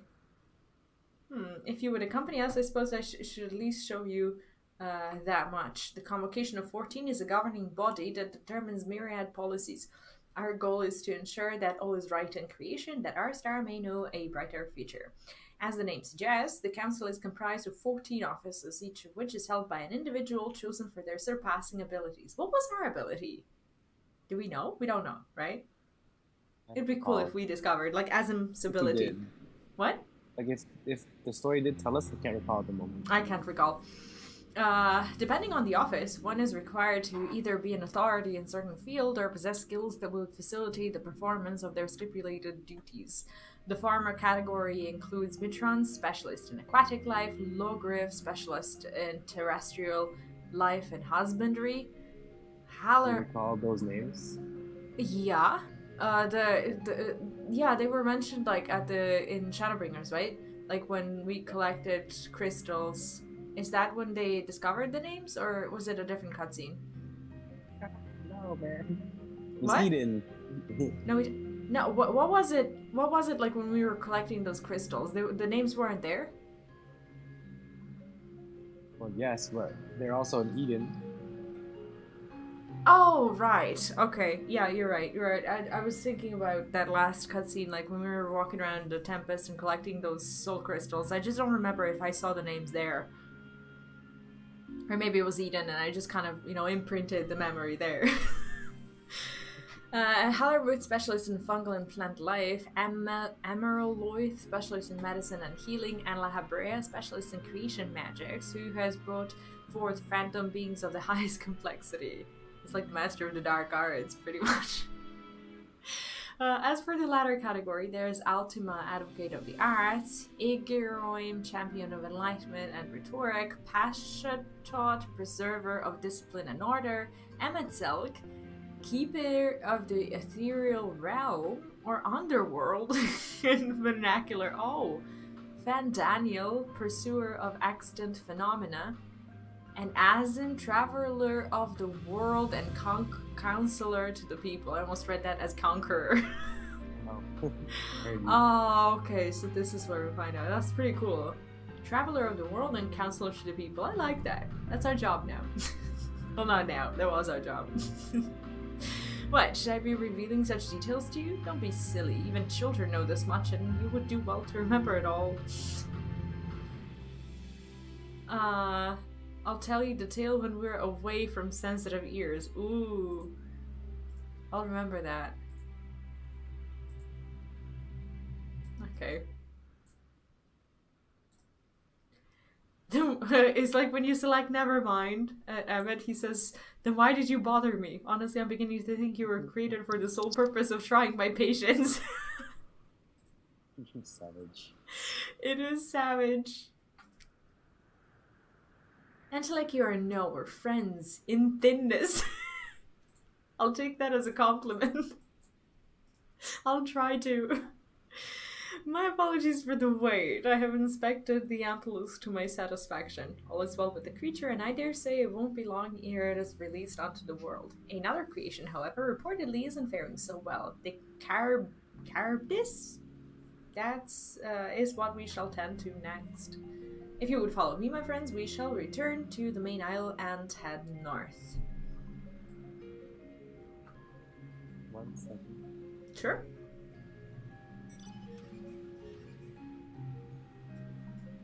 What are you doing? There you go. What's that? What did you do? I just glammed my weapon. Oh, okay. I'll wait. You're running them over. Who? Oh, someone's here? Oh yeah, for you. They're here, right? Okay, I won't be ruining your experience any further. Jump in. Let's go. Oh, you're in. I was like, from what I'm imagining, it takes like a long time for a person to like get into a car. Yeah, it's not like just like enter the mount. It's like I imagine them like opening the door and like sitting down. It's very hard for me to accept that it happens like straight away. Is this like a road? This looks like a road. Yeah, that's how I will use it. Whoa, what is that? I don't like it. The sound of water here. Like the details are so cool. Yeah, he is that like Oh shit, I already clicked. Oh, that's okay. You should be ahead for once. They are gorgeous though, aren't they? I understand there's a problem with one of the Carbis. Not sure if I'm reading that right. Yes, that's right. I'll read this. Carbis? As you know, the Carbis is based on a sea creature. Owing to adjustments to enhance its affinity to wind, it is capable of flight. The specimens created from the concept could all fly without issue, but a problem arose in subsequent generations. This third generation creature was born with an etheric balance leaning strongly towards water, its aquatic origin reasserting itself, it would seem. The result being is an affinity to wind is diminished and it cannot fly. No matter what we try, we cannot get it to rise even the slightest bit. Oh, do you know why I love this? It's like it's flying right now. What? It's Isn't not it, like, really flying, levitating it's right kind now? of standing, I think. Well, it's not where the others are. The others are flying, but like this one really kind of isn't. Like at uni, since I had a lot of genetics and like biology and stuff, like we spent a bunch of time like explaining the difference between like dominant and recessive genes. Are you familiar with the term? More or less. Like some of the genes will be dominant within the species, but the other ones who are not dominant, they will be like basically they will carry these genes still. And like every time there's a crossover like between generations, there's like I don't know, like if it's a dominant gene, let's say there's like a 75% chance for the dominant gene to express itself, and like 25% for the other gene to express itself or whatever. And like when that happens, when you meet like two I don't know, when there are two individuals meeting with like 50% or something, there's like further increased chance for their like basically the species or their whatever, their offspring or to have like these genes expressed. So it's actually kind of I don't know, that's how I see this. I thought that was a fun fact. Anyway. For such change to manifest in so few generations, I fear they are too unstable, flawed. With your permission, I will revert the creatures and recommend to the Bureau that the concept should be revised.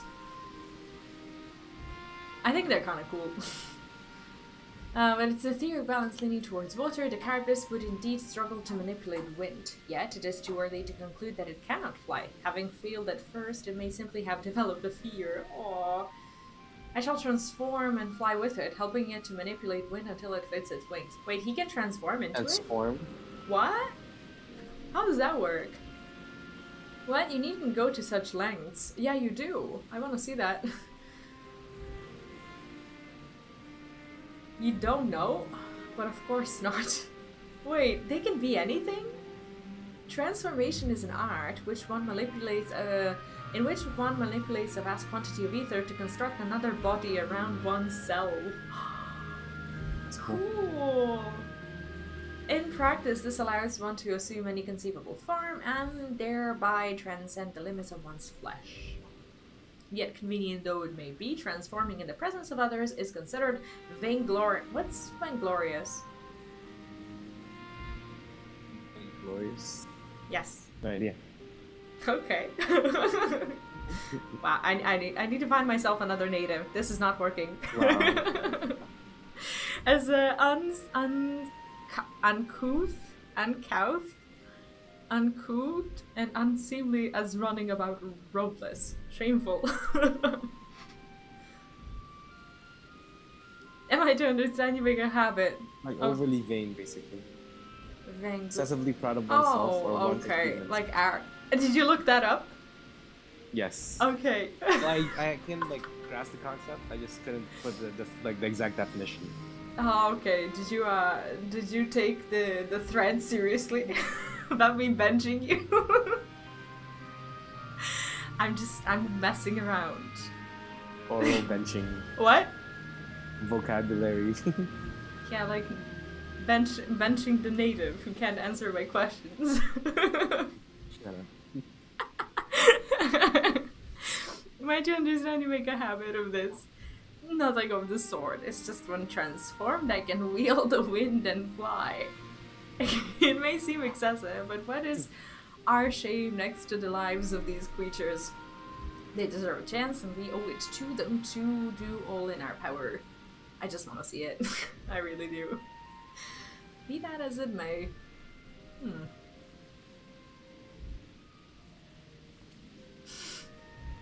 Yes, I believe I have a solution. Emet-Selch, may I trouble you to move that carapace away from its fellows, somewhere out of sight? He's so annoyed with everything. Meanwhile, I'd like the rest of you to help me prepare here. What mischief are you scheming now? No mischief, I assure you. I would but spare you the need to report to your colleagues that Hermes committed an indiscretion. So have a little faith and run along. Wow. Rude. I trust you don't mind.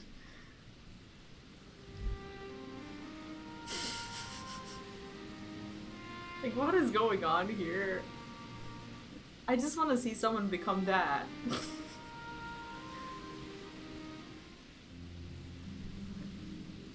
What a quest. I want to see what they have to say.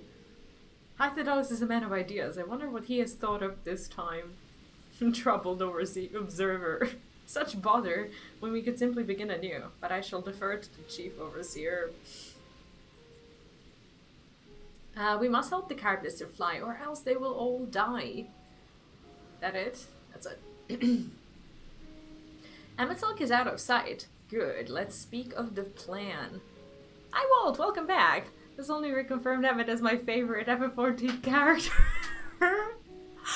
I cannot judge you for that at all. I'm completely endorsing it. I am very biased. I'm leaning more towards Hydaelyn, but you know, Emmet is just a sassy darling. That's what he is. How have you been? How have you been enjoying Endwalker? Are you done with the story? It's a stroke of genius. What? You're coughing. Yeah, I've been, yeah, that's why I didn't stream yesterday. I've been having problems. It's a stroke of genius, really. We have Emet-Selch to train the carapace.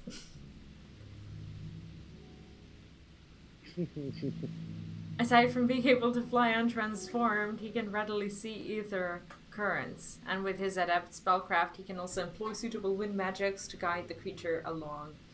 While he is indeed capable of all you described, it is not his duty. I'm loath to trouble him with it.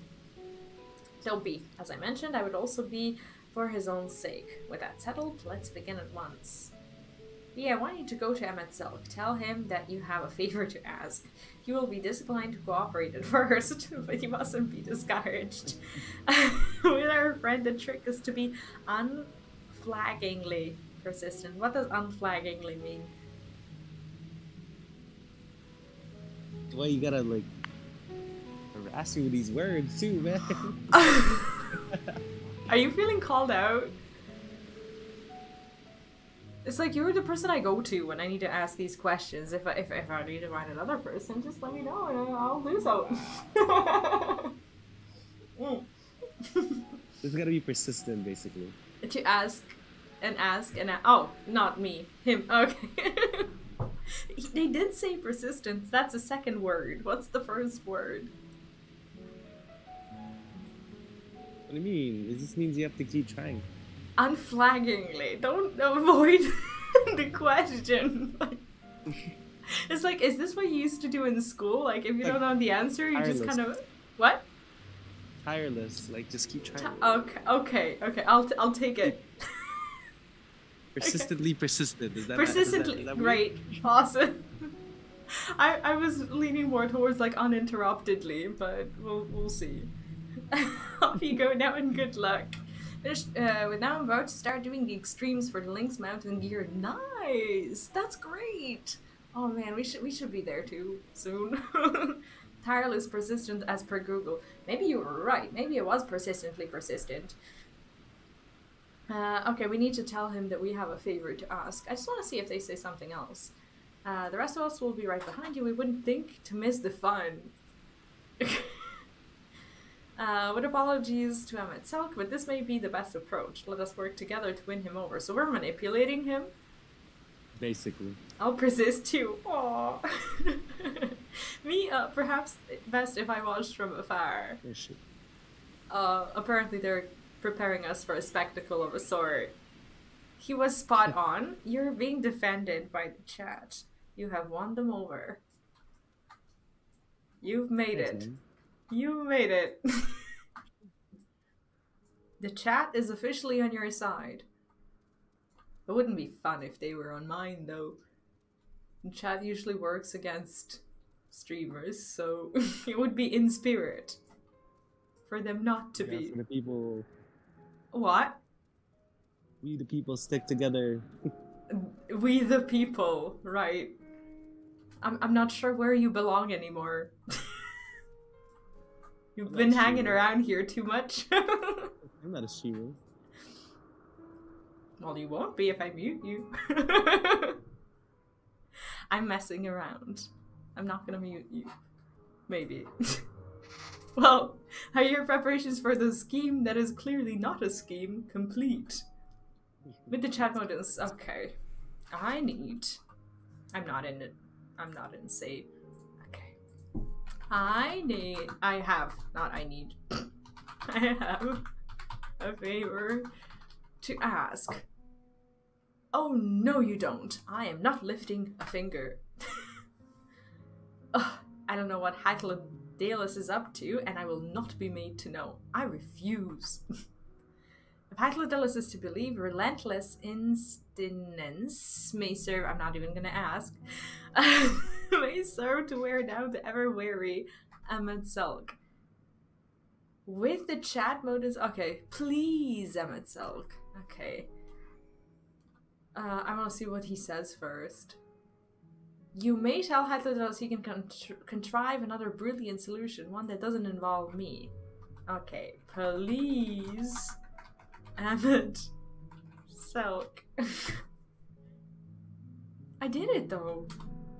Was it not good enough? Okay, let's do it again apparently. Okay, please. Oh, okay, there we go. We have pleased him into it. And you don't say pleased. No, you are not foisting this nonsense on me. The music is spot on. I'm given to understand you have the power to help the Charybdis, and should be quite willing to do so. Charybdis, okay, that's how you read it. And so I appeal to your better nature, most benevolent Emet-Selch. Please teach her to fly. Or else Hermes will transform. Right now. She's also persistent. Now, there's no need to go quite that far. Altruism is its own reward, as I'm sure he would agree. Oh man, his teeth are so white. Oh, would he now? And who contrived to put me in this position, pray tell? Nothing so devious. I merely suggested a possible course of action. I feel like this is a situation where we have like a very rich friend who is unwilling to lend us money. So we're all just like gathering, trying to get him to buy something for us.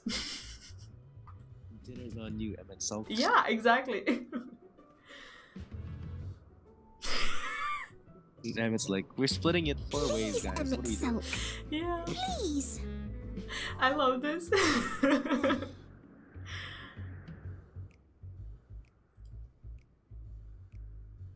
His troubled face is priceless. Come all this way to play nursemaid to your creations. I'd thank you to remember this favor and let it be the last. We made it. We made it. She's so precious. I don't understand. You guys keep telling me that this is a sad expansion. This has been nothing but fun.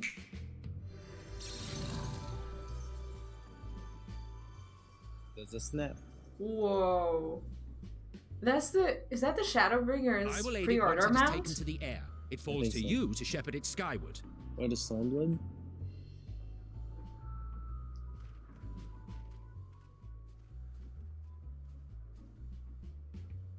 Well, let's relax and enjoy the spectacle, shall we? Oh, yes.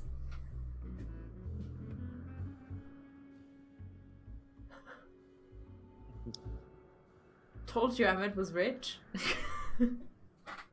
He pre-ordered the expansion, and now he's bragging about it. Probably has all of them. You were wondering why Emet-Selch joined the convocation. No, this is not sad at all. I don't know what you guys are talking about. He wasn't the first choice for the office. I was, on the strength of my ability to see ether. But I declined the offer. For though my vision is exceptional, I am pedestrian in all other aspects. Worse even, quite abysmal when it comes to manipulating ether, for example. Couldn't transform even if I had a mind to do so. What good is the ability to perceive a problem if one cannot act to address it? He's so precious. Emet-Selch has no such shortcomings. He excels in vision and manipulation both, the latter to an extraordinary degree. If there is a mage more powerful, I do not know of them. So what is his purpose up there? He's just hanging out. Oh, the way he looks at us. Thus did I recommend him for the office in my stead. And I wasn't the only one. Far from it. Countless others vouched for his skill and character. People the world over, to whom he had previously lent a helping hand. Exactly. He's so gorgeous. He makes your heart stop when he just sits there and looks at you. Oh, how surprised he was. Claimed he hadn't done anything remarkable for anyone. Modest to a fault. He deserved every bit of acclaim he received. Yet he may well have gone unappreciated were it not for a mutual friend. A singular soul who can't help but involve herself in the business of others. Where she walks, excitement is certain to follow. Her antics irritate Emet-Selch to no end. But much of his grumbling stems from genuine concern. Is he talking about Azim? That's pretty much us, kind of. No? Yes. When Sir, our friend complete calls, he never fails to answer and lend his talents. And in the course of doing so, he himself came to be recognized and respected by those around him. At this point, I can't even imagine that we were ever not friends. That we ever, like, fought him and hated him. Right. Yeah, like, how did they make an enemy feel like your best friend? They are truly remarkable individuals, and I'm proud to call them friends. Saying all the good things he's done. Yeah, exactly. Like, it's just so precious to just, like, see the other side and completely let go of the frustration that we felt in Shadowbringers. And now, I don't know, like, he's forgiven completely. I don't even care what he's done. To help them realize He's still their shot dreams. Grado. That's true. This will be my greatest contribution to our world. Yeah, like that was just a dumb thing to do. And when they have fulfilled their respective purposes, Hypnodice's eyes, though. so too shall I have fulfilled mine. And together we may return to the star. His eyes make you drown in them. Look at me, spilling my looking. innermost secrets. I can't seem to help it with you. You okay there? I'm dying. I can only assume We it all is are. due to the color of your soul. I just don't understand how you can be so alike and yet so different. Well done, my pet. Well done. My pet familiars now have familiars. Woo. That's so cool. And he's like, this is the last time I'm doing yes. this. I dare say the Charybdis will be fine here on. Why don't you go and signal to Emet-Selch? Let him know that his arduous task is at an end. No, I don't want to go. Let's sit there for a while. Aw. It's over.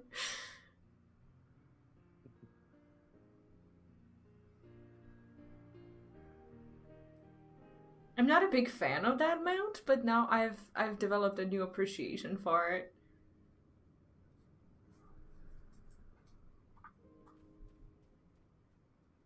Same. If it only had 4 legs instead of 8. I never really paid attention to that. I just don't like the purple robe thingy. It's weird. Look how well the Charybdis flies. It's flying. It's really flying as it were born to do so, thank goodness. So he was actually just afraid. Emmet the psychologist. Wait, what am I supposed to do here? Wave, oh. Okay. So just stand there and wave?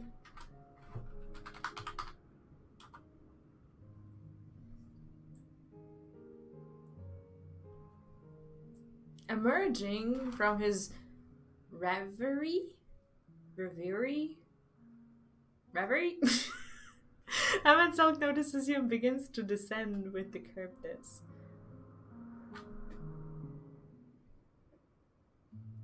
Not gonna ask me what reverie means. I'm afraid to ask you.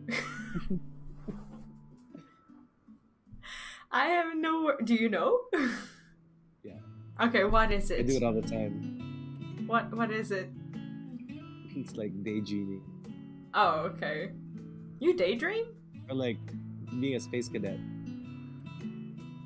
Oh, okay. More or less. So basically, that's like the non-abstract way of saying it, right? Yeah. You don't strike me as someone who daydreams. Strange. Yeah. Yeah. Not at work, obviously. What?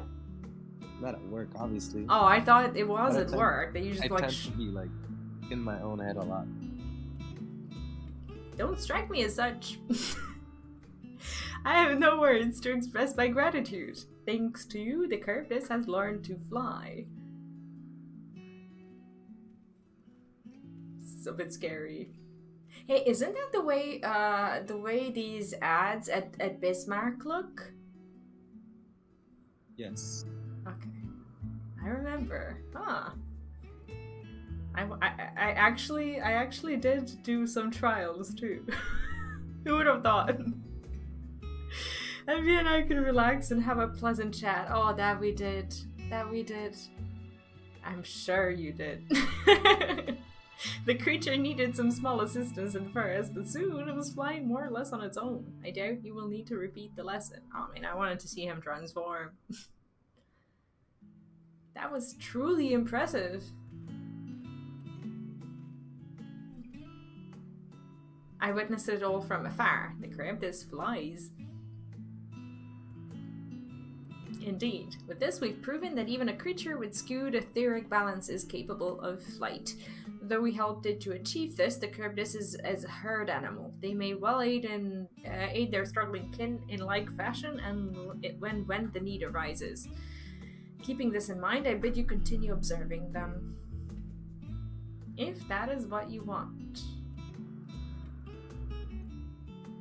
But if I may say so, rather than hoping an idealistic possibility comes to pass, would it not be simpler to have the concept adjusted? That way we could guarantee that anomalies such as this specimen are never born in the first place. Hey! He's not flawed, he's just different. That's mean. These creatures are already here. We will spare no effort in giving them a chance to survive. As you wish, Chief. As you wish. Like, you don't have to be perfect. I bet he can do more things, more impressive things with water than the rest of them. It's just that no one's really thinking about it. Hermes? I'm fine, don't worry. Aw. Well, that concludes all of my present tasks. Let us return to Anagnorisis for now.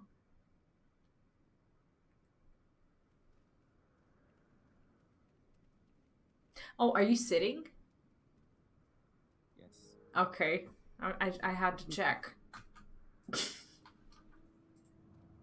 There will be no sleep now. Just so that you know.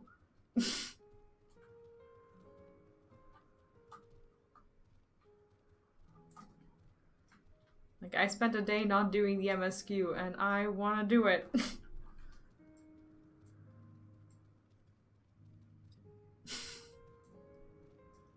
been dying to play it. What? I've been dying to play it. Okay, good. Keep that in mind at all times. Even after 14 hours of excruciating work. All the creations are happy. That makes me happy too. Now you've seen what I do. Was it everything you were expecting? And more. I thoroughly enjoyed myself, and the end most of all. What? Want to apologize for forcing me to hell, do you? Save your breath, you didn't force me to do anything. I merely chose the most expeditious way to have done with an impediment to our business. I don't know these words. Rota! Hi! Congratulations on finishing the MSQ! Did you enjoy it? I hope you had a good time, and hopefully I'll do it this week as well. I'll have to say this week because I have no idea how long it'll take me, but I'm so excited for it. How have you been? Okay. That's it? That is it. Yep. Oh, that he is! Also, welcome, Jim. How are you doing? How are you enjoying Endwalker? What is this? Let me see this. Oh, they're hideous. They are hideous. What? Yeah, I'll just keep them there until I can actually dress myself and plate. I'll be right back. I just need to run to the bathroom. Don't fall asleep. No promises. Yeah, talk to the chat. Yeah, my inventory is not that bad. Let me see. No, my inventory is fine. There's just a lot of miscellaneous stuff in there.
What did I miss? Did you talk bad things about me? All the time. All the time. Just kidding. Just kidding. Right. I will make sure to listen through this particular section of me missing. Alright, let's do this. Ready? Yeah.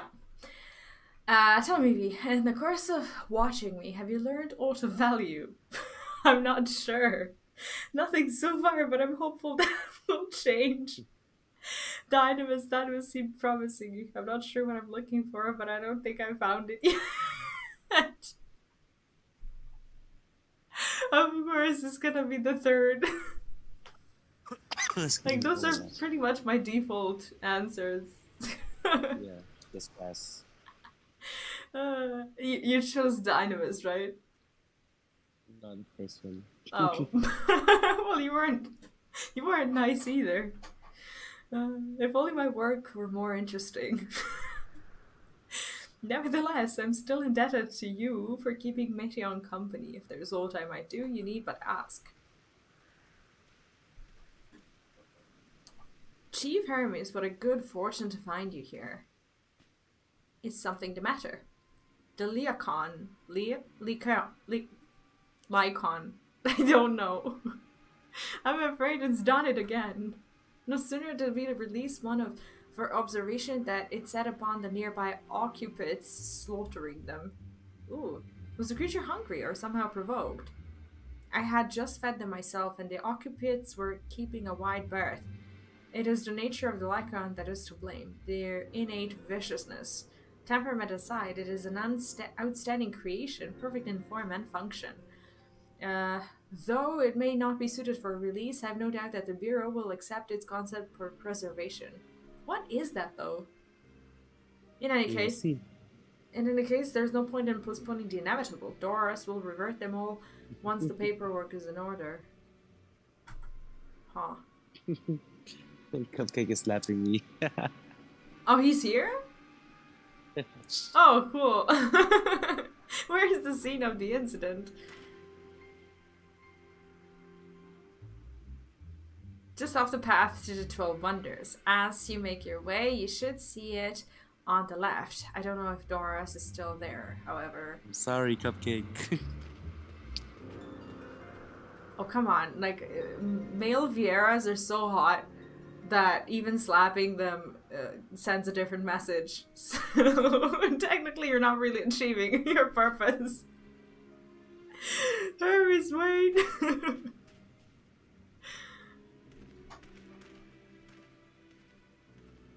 Kill this thing. If this is part of your work, then I will observe. Who's small? Me? Or male Viera? If this is part of the work, then I would observe. We follow.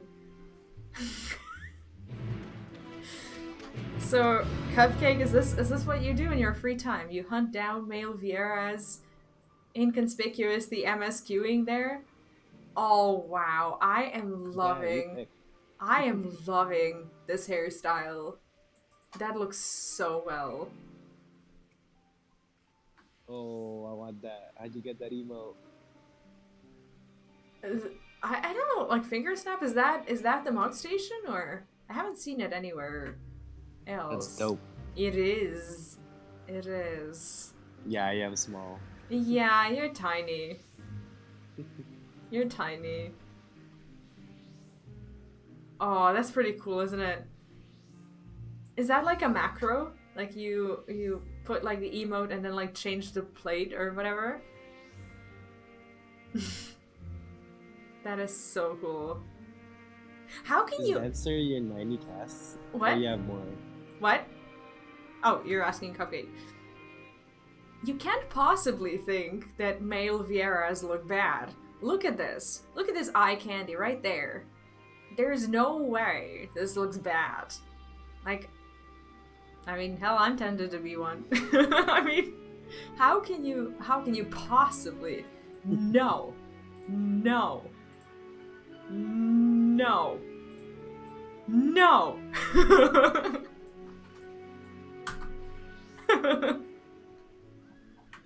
All right. I'm gonna leave. You guys are on your own. Well, that man sounded so weird. Yeah. Well, I don't know. You guys are there just like slapping each other, and I'm going to choose to not be a part of that. Maybe VRS have their own ways of showing affection. Seems to be working.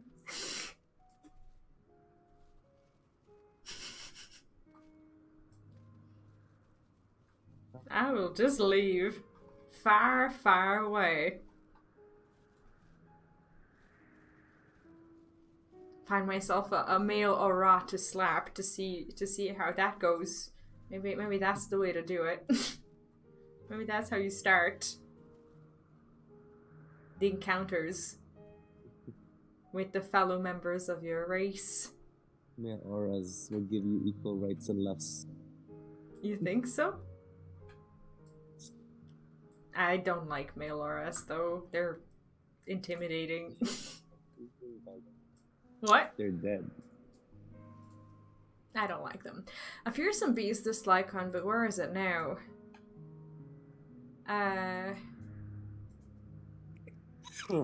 The occupant is no easy prey. With hooves and horns, it was designed to be formidable even on land. Yet they didn't stand a chance against a lycon. It's too bad. It is heavy, Hermes' pain. Oh. Oh, they killed off his birds. The lacerations and burns are unmistakable. A lycon was indeed responsible. But the creature is nowhere to be seen. Doris must have taken it away. The man makes his base at 12 Wonders. I shall go and seek him out there. Emet-Selch and I will search for the area for good measure, just to make sure that the lycon did not escape. My thanks. Let us meet at the 12 Wonders when you have finished.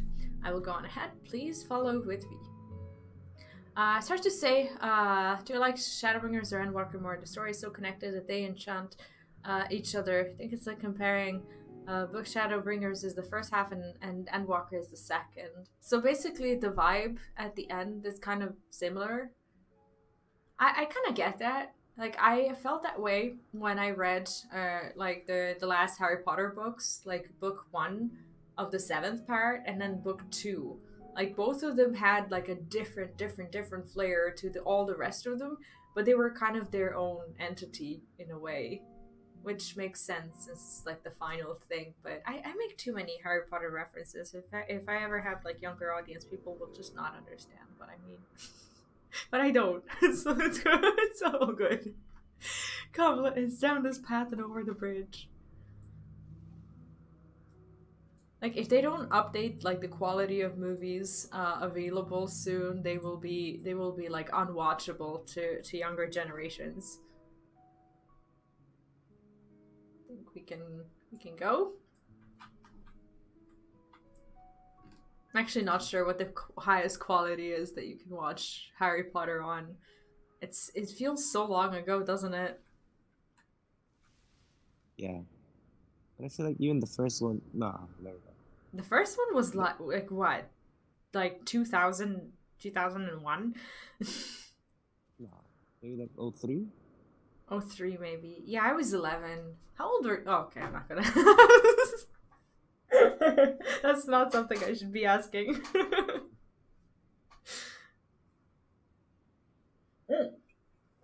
For me, it was cool because like the age was kind of similar to mine. Like, I think I pretty much for the entirety of the series, like, I was around their age, so I could like live through it properly. It was made for me. There it is, the 12 Wonders. Hermes is looking for Doros. Let's look for Doros too. He's a man with long blonde hair, I think. I'll know him when I see him. Michion is now accompanying you. Okay, no mounting. We now know that.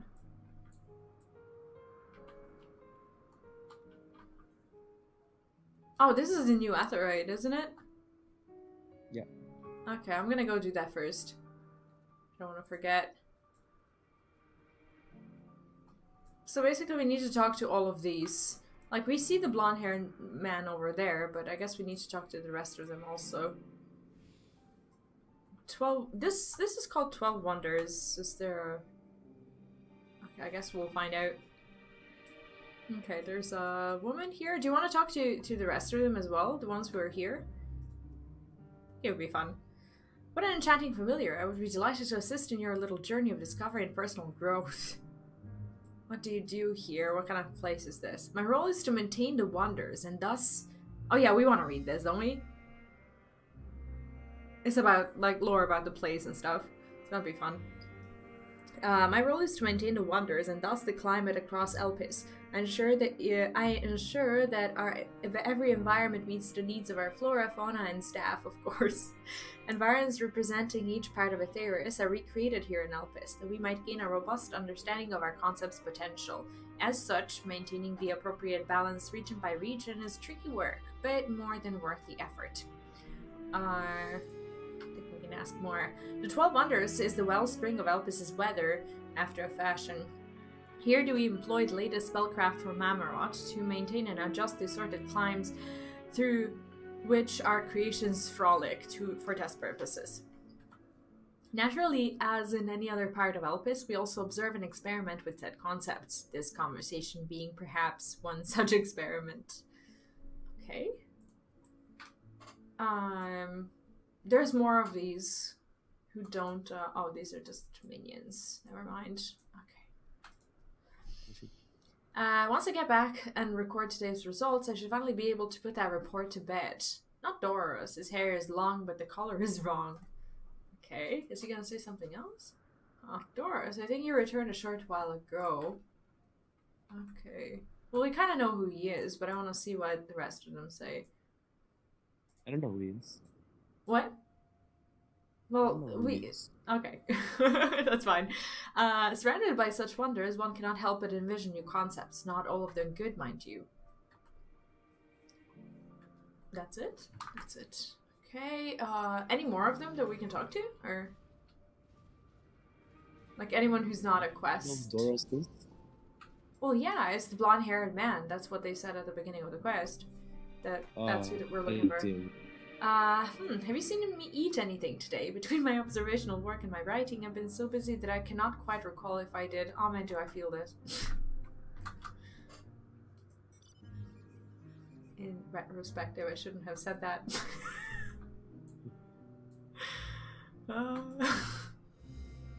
Perhaps I should petition for incorrigible or incorrigible. I don't know. What does this mean? Or should I even? Incorrigible. Yes. To be added to the list of this concept's innate traits. Okay. Unfortunately,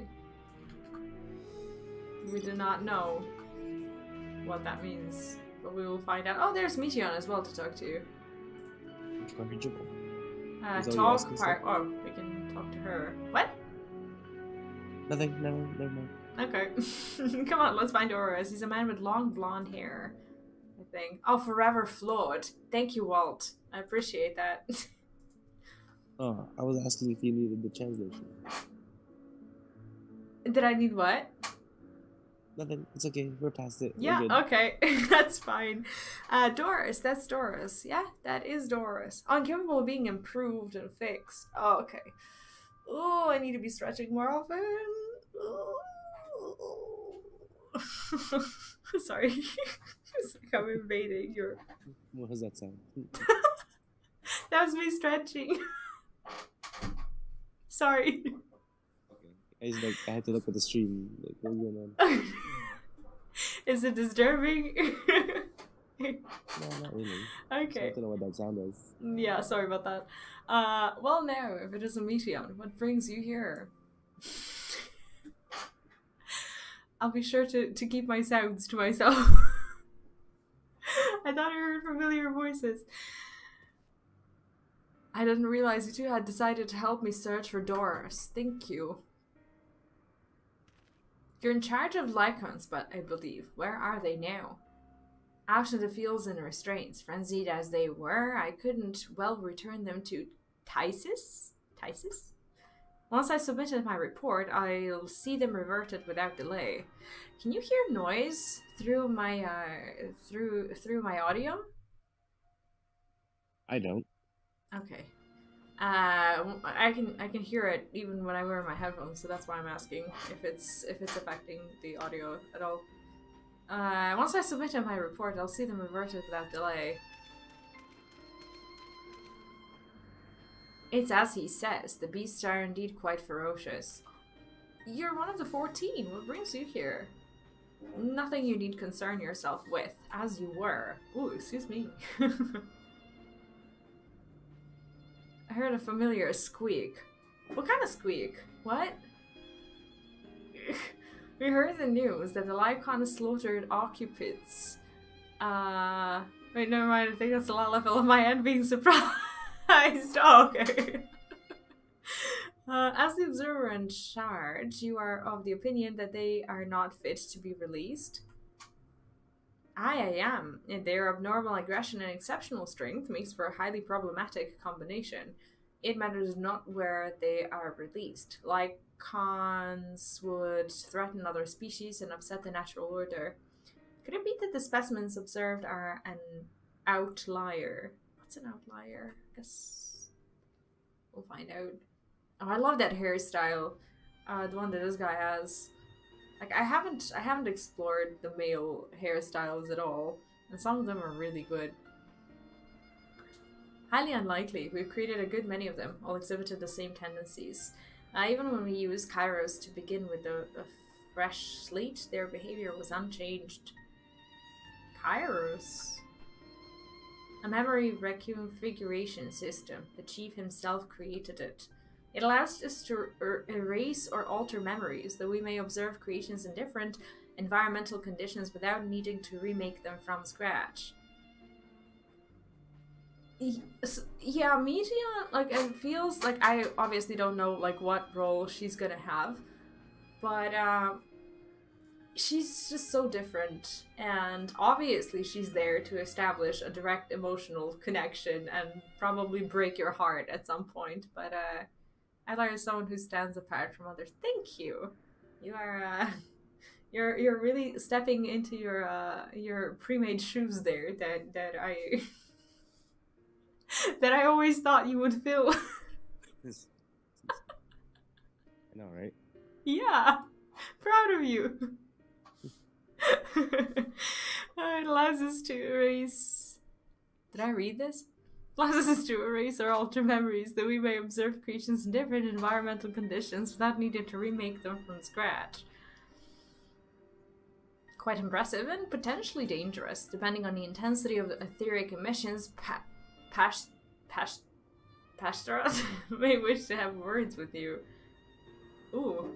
Okay, so this is what it looks like when the no fun police comes over and catches you doing something fun. Rest assured, I've kept all values within prescribed limits, and to prevent misuse, its applications are limited to those authorized by the Chief Overseer. Do not misunderstand. To manipulate a subject's memories is an intrusive act I deeply abhor. Abhor? I don't know so many words, I feel so dumb. Like he dislikes it, basically. Oh, okay. But it is still... Okay. Preferable to execution. Oh, I should ask you some easy words to boost your ego there a bit. To pretend that I don't know some words. Oh, go now, Chief. Let's not be so melodramatic. What was born of ether is simply being reduced to its original state. I know the distinctions concern you, but we mustn't lose sight of the bigger picture, making rational choices for the sake of a more prosperous star. If a creation cannot be properly studied, even with the aid of Kairos, we remake it. If a creation is deemed detrimental existence, we unmake it. 'Tis all for the greater good, and none question the necessity of such routine processes. I understand these things, I do. I would never think to unleash a clear and undeniable threat into the world. Yet, insignificant though their individual lives may be next to all creation, it is all the lycons have. Before we seal their fates, we owe it to these beings to exhaust all options, to ensure that nothing has been overlooked. Simple words like, oh my god. What is this word? Is this a real word? Is this a real word? Should I look it up? I don't believe that this is real. What? That can't exist, can it? Use it in a sentence, please. What? I will never be able to pronounce that. Flockinosiphilic. I don't know. It is basically takes something as valueless. Wait, really? That exists? Okay, let me try to read it. Now I have to. We're gonna be here all day. Flockino. No. Hey, that's offensive.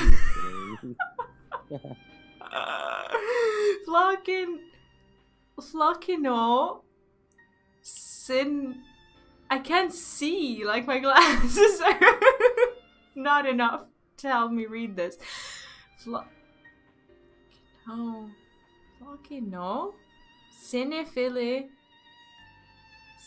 Cinehilification. No, it's not working. I can't. Like, no one knows how to say this word, right? It's the nihilification part. Flockino.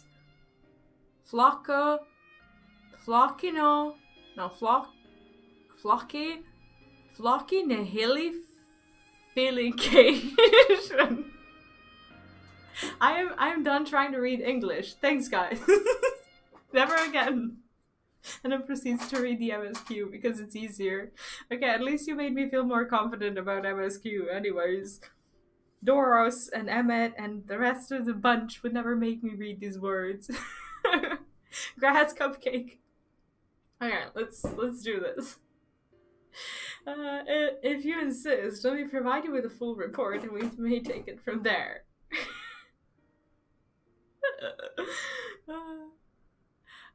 Would it be possible for us to attend a discussion that Emet-Selch may better carry out his duties? By all means. Pray show them to the meeting room.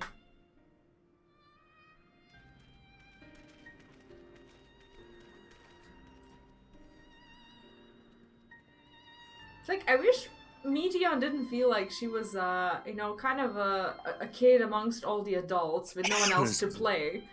And just kind of, you know, going around and, you know, following them because she is out of other things to do. I need to Google how it's pronounced. I have no clue. I will never be able to pronounce that word.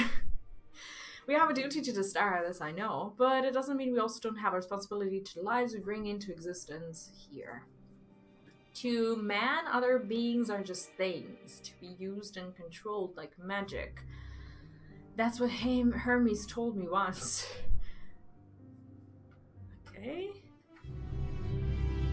Like, I'm getting all this gear, but I'm not really sure. I don't want to wear it right now. This is like level 86. This is not level 90. What? It's horrendous. I will still keep it in my bags. You needn't be an Enteleki to feel the weight bearing down on Hermes. I fear this discussion may take a while, during which time... What? Meteion, are you feeling unwell? It's not me, Hermes, it's you.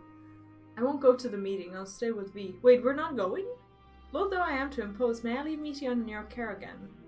Oh, we're not going? Aw. I'm in your debt, if you'll excuse me. Ah, he's just gone. Can I get 1 minute? Sure. Get some hot water. Yeah, of course. Of course. It's a fun word. When people try to use big words for the sheer sake of attention, we apply stupid things like... I mean, it's a good word. It's a good word to confuse people with, for sure. I still don't have any more role quests, do I? I think I did my 86 quest. I don't know when I'm gonna get the rest of them. Is it like every 2 levels or every level? Can't even remember. Oh my god. What? Your Mediterraneanistic attitude is a broad... Do you know these words? Like, where do you pull all these things from? Can you, like, write them yourself? And, like, use them? That's so impressive. Can you say all of them? Is a Brobdinganarean flossinolfication. Should brings them down. Oh my god. I bet they love it. I bet they really do. So wait, what are the mounts for this expansion? You said that extreme trials are lynxes, right? I haven't even taken a look at them. Really, I learned them specifically. Oh, to use against people trying to use big words but don't understand or know what they mean. They just do it for attention. Yeah, I wish I could say one of these big words back to these like MSQ quest givers, because it more often than not it feels like they do that. Well, this is a cool thing to be able to do. Samskigir market.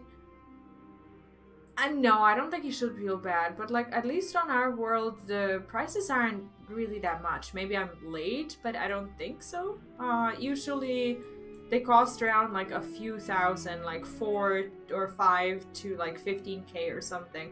Like I think on the first day I sold like 1 or 2 pieces of gear and that was like, I don't know, 80k or something like that. But what's the reason for someone to buy that gear? For like leveling purposes of like alt jobs who didn't go through that MSQ, right? Yeah, I mean exactly. Like if they pay the price for it, they should like that means they agree. Some roles cost more than others. Yeah, Lich is not very profitable when it comes to that. Yeah, feels bad for everyone who decides to come to Lich. What? Just kidding. Yeah, exactly. Like, why did you switch? Feels bad, I huh? was making cake at Balmong's. Yeah, you're not gonna be making much money on Lich, that's for sure. It's okay. It's cheaper in Lich. It is cheaper, but you're also not going to be able to sustain your lavish lifestyle. Wait, do you have a lavish lifestyle in FF? Maybe not. No. No, you just play when you can, do MSQ and roulette. I just have a lot of savings. Yeah. I don't. Okay, I'm ready. Thank you. Hey, can we go? Yeah, that's okay. Thanks. Can you help me with something, B? The meeting will make Hermes sad. I want to cheer him up with a flower. Hermes likes flowers the most, of all the creations in Elpis. Most creations are expected to be interesting, or beautiful, or strong, better in some way. But flowers are different. They're designed to suit our emotions, what we feel and want to convey. Hermes likes that. I can't make flowers, so I'll search for one. And I want you to search it with me. So we need to, like, steal the flower? Let's start here at the 12 Wonders. Okay. No mounts. Where does she want to go? Oh, they're like right there.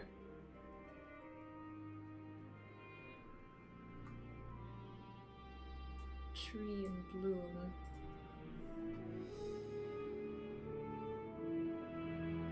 Yeah, I feel like I'm stealing big time.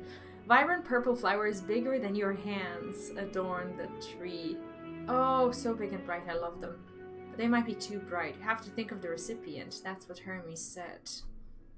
You know, I don't like flowers at all. At all. Like, the people who buy me flowers, I just feel sorry for them. They're so useless. Say that to the beast. What? Say that to the beast. To the what? To the beast. The beast? Beauty and the Beast. Never mind. It's okay. What? What beast? Like Never from mind. Beauty and the Beast? Like Yeah. with the rose? Yes. Well, okay, that's the only useful flower in the history of flowers, except for this one. Flowers are dumb. Like, I don't even understand why people would ever gift each other flowers. Like, they basically wither in 2 days. They're pricey and they do nothing.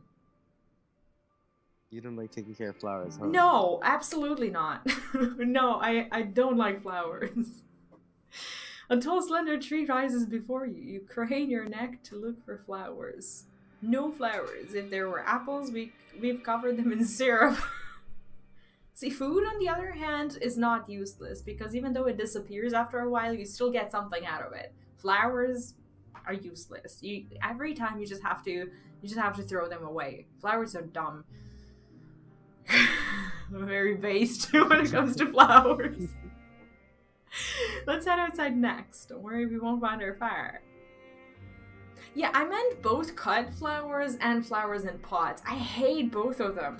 Like, whoever buys me flowers in a pot to take care of, it will make me so angry.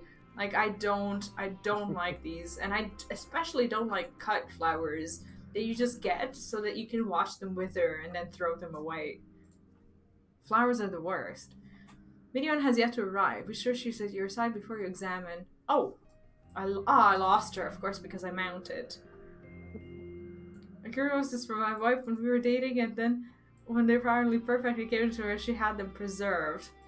Well, that's kind of adorable. If I lost my girl, and I don't know where she is. Okay, it was next to the apple tree, and I don't know where the apple tree is. So don't kill him in 2 days. Put him in water. They're dumb. I don't understand the purpose of flowers at all. Like, why would someone gift anyone flowers? I lost my girl. Oh, okay, she's here. Somehow I picked her up along the way. Flowers do nothing. Like, absolutely nothing. Flowers probably cost as much as, I don't know, a meal or, you know, anything else that's fun to do or nice to do. Flowers just exist. They do nothing. Nothing at all.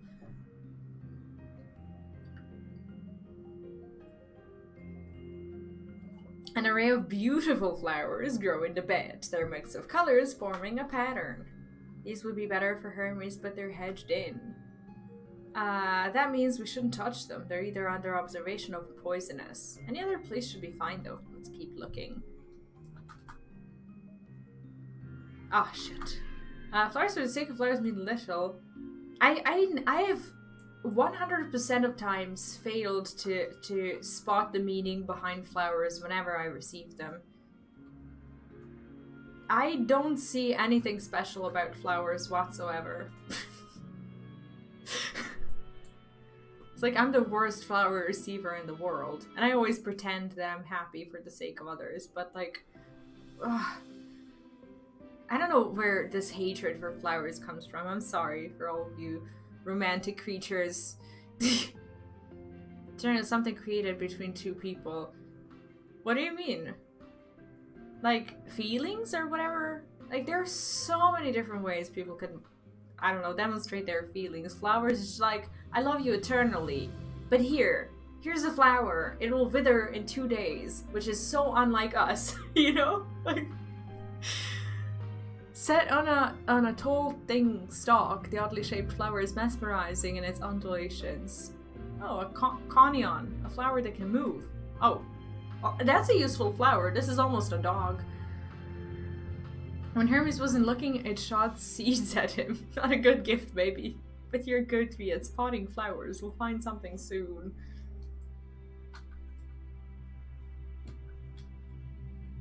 Funnily enough, I'm having these conversations with men who believe in flowers. Like, I'm sure I'm not the only girl who doesn't like flowers. Like, a lot of them probably pretend also. Right? Or am I just... What? I gotta ask my exes about those flowers. Sorry, what? Said I gotta ask my exes about those flowers now. Yeah, exactly. Exactly. You spy nothing promising nearby. At best, common-looking grasses with some few tiny flowers. Yeah, maybe you had some exes who preserved your flowers. Nothing around here. Well, that would be like the only meaningful thing that they could really do with them. But over there, something big, something huge. Wait, what? But I stand by it. Flowers are dumb. They're expensive and they're dumb. Are we gonna fight this thing? I wouldn't. Malodorous grass. A terrible stench, reminiscent of sodden old boots, pervades the air. Without a doubt, the culprit is the marble-like creature before you. It's an Adonis. The things around its mouth look like petals, but the flowers are the orbs on its head. Oh, cool! When Hermes inspected it, it swallowed him up. He didn't leave his room for days. What do you think? Would he like it? Yeah, it's probably not a good sort of memory. I'd rather not go near that thing. Yeah, probably not a good memory. So not this one either. Finding a good flower is harder than I thought. I'm sorry, but could we search a little more? Maybe as far as the fields over there. I'll pick something after that, I promise. So what's the equivalent for guys? Like, I don't imagine many guys receive flowers from girls, but like what would be the equivalent gift for a man given to by a woman if it's not a flower? Like what is it that guys receive? I don't really know. My gifts are always huge. Video games, yeah, exactly. Like what? Peace and quiet. That's so mean. Jeez. Midian has yet to arrive. Be sure she's at your side before you examine the flowers. Yeah, you're gonna get far with that attitude, you know? Yeah, video games for sure. Yeah, video games, like collectibles between video games, exactly. Like that's what I gift, and that's what people give to me. Like I don't do anything else. Oh shit! I think I need to leave. I don't know. Maybe my only, I don't know, friends, acquaintances, or whatever are, you know, the types of people who play video games. So I'm just like, I don't know, very kind of oddly biased when it comes to that. Meteor has yet to arrive. Be sure she said yours. Oh shit! I lost her. You lost her too? Me too. Yeah, you were mounting it also. Oh, there's my girl. Okay. Oh, that was. I mean, my girl. Where's your girl? Is she with you? Yep. Okay. Ah! Damn it. Leave! Damn it! How is this so close? Do you know what? Help you, please. Why do I have? Why are you fighting it? You're gonna die there. Help me, please. I'm dying. Okay. What? Are you a healer still? Ah, Jesus! Why are you even fighting it?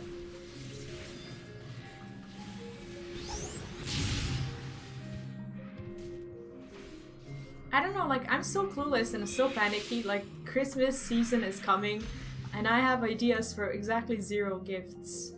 Oh, I have one, but... that one's already done and, like, forgotten about. Well, not forgotten about, but just solved.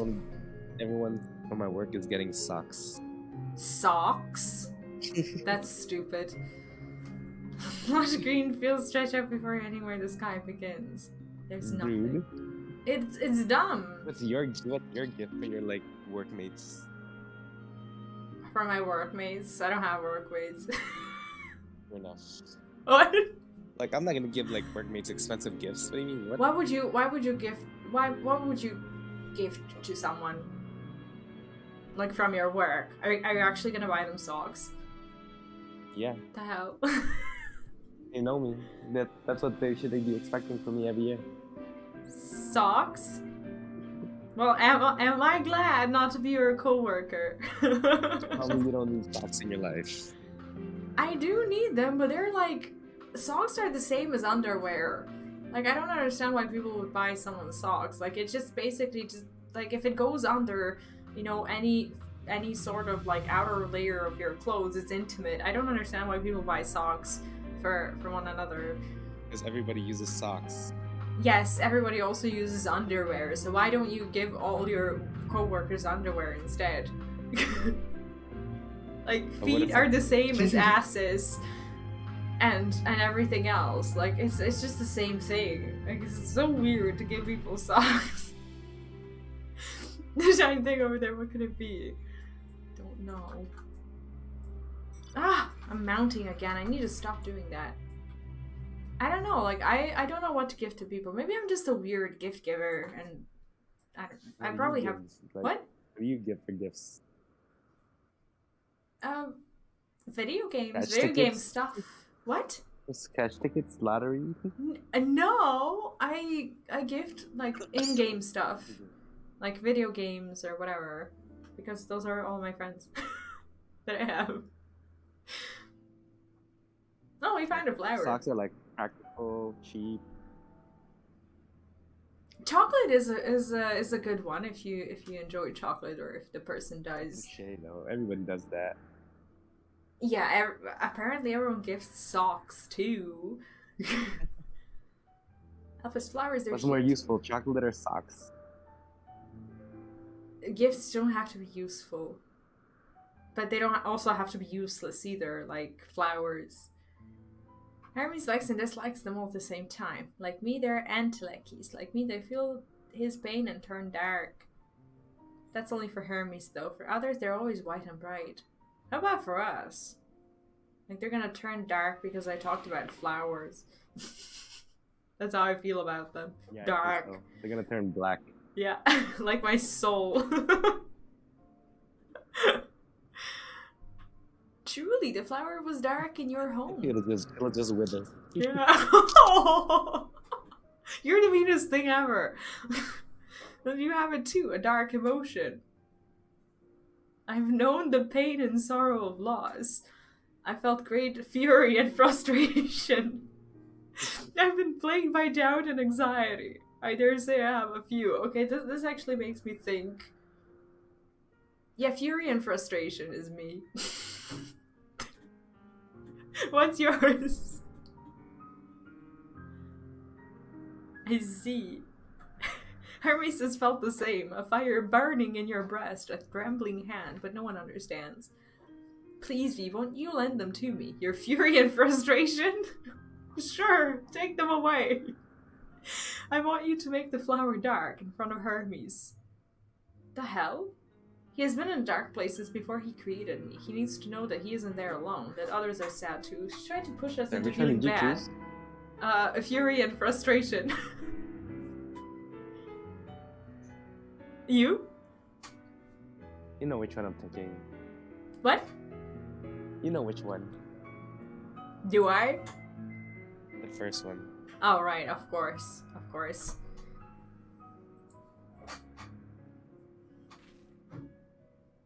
Truly, you'll do it. Yeah, let's go get furious in front of Hermes. I don't know what I prefer, and I don't know what other people prefer. Like the two types of gifts that I gift are either like techie stuff, like stuff for, you know, their PCs or whatever, or in-game stuff, or food, like real food, not chocolate. Thank you. It means more to me than I can say. I can't wait to see how Hermes reacts. Let's go back and fetch him.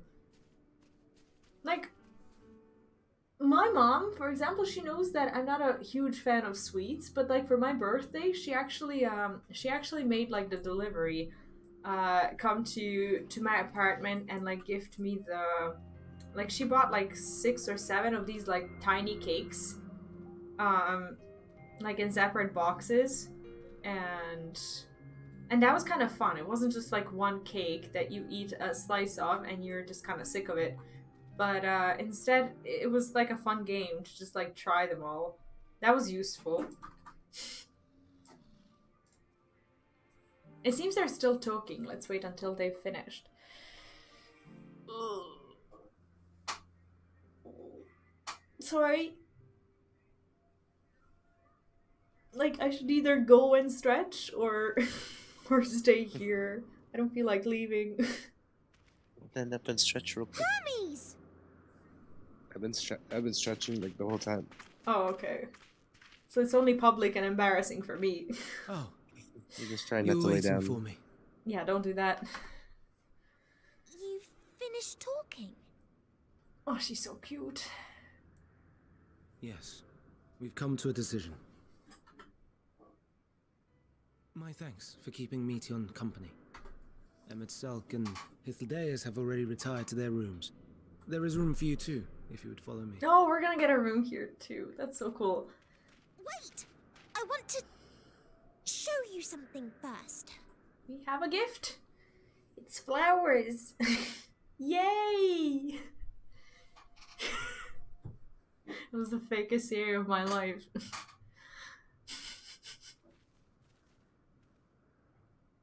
Elpis flowers?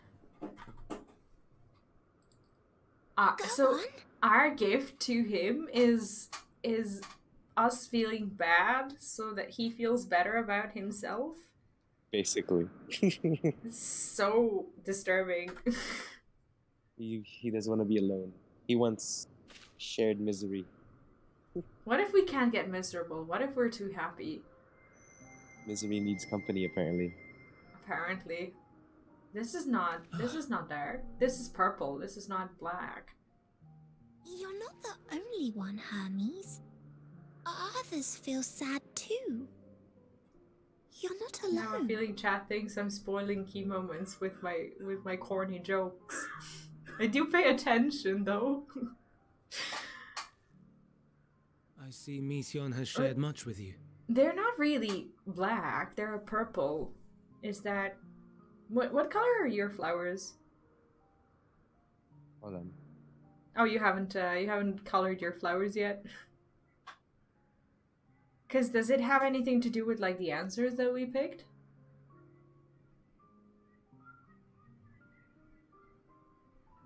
You picked the first.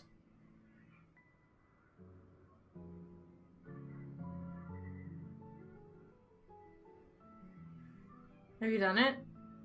Yeah, mine's the same color. Oh, okay.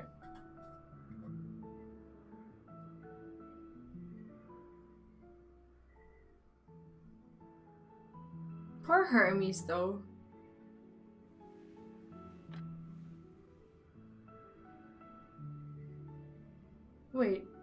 Why does he... Oh! May we talk a moment? Oh, wow. Wow, he actually shows himself. He has cool eyes. He's so gorgeous. Everyone's gorgeous. Why did they draw them so nicely?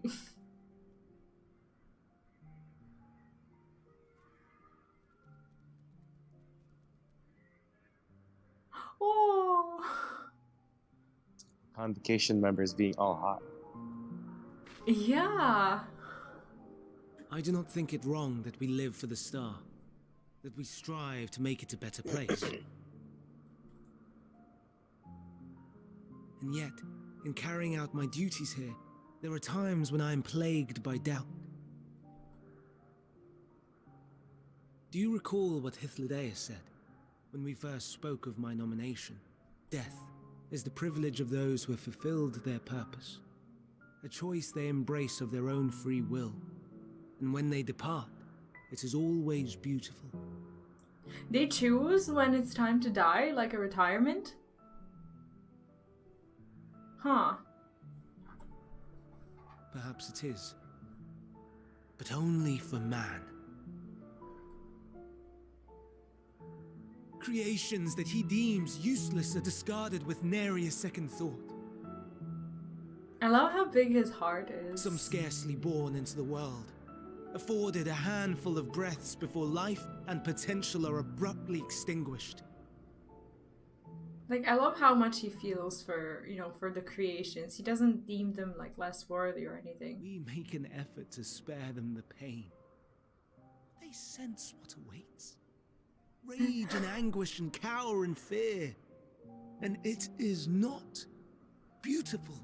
Oh my god, is this pointed at Luna?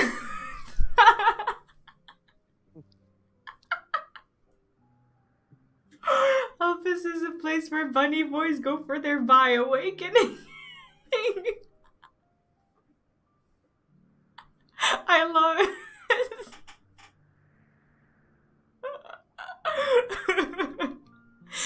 Are you still here? Are you witnessing your own shame? No, just kidding. Of course, there's nothing shameful about it. No one cares. No one. He's not here. Oh, you aren't? What? So fixated are we upon the duty that we do not pause to question the method. Man, if I was a guy, this is where I'd go by for sure. Luckily, I'm past that point. Confusion and despair writ plain in the eyes of those poor creatures. Yet no one sees. We turn a blind eye and carry on in blissful ignorance. Not amiss. And always, always the blossoms shine pure and white. A contradiction so blatant I could scream, want to scream. How can you all accept this aberration? Like, imagine how long he's been harboring these feelings. It must be so tough. Because, like, no one else obviously sees past this, and no one really kind of shares what... It's just so tough. Then I wonder, am I the aberration for thinking thus? And I am filled with dread. But now I know I'm not alone. Not the only one for whom the flowers weep. I won't ask what you thought as you kneeled beside the Elpis, or if you only did it at Meteon's insistence. Nevertheless, I thank you. It looks like our gift was actually the right one. To know that you too have experienced suffering is a comfort. This is actually so true that it's painful how good they are at at demonstrating these moments. Like the way you can feel so much better, not because someone else has suffered, but because you're kind of not alone with it, with like your own feelings. And even though like your feelings and like the other person's feelings maybe come from a different place or like a different situation or whatever, you can kind of still relate to that. And isn't it funny how people find it comforting, like when they meet someone who's also like in pain, and how he can't kind of find anyone to relate with because they're not in pain. But like when he's with someone who has been through pain, he's not in pain anymore.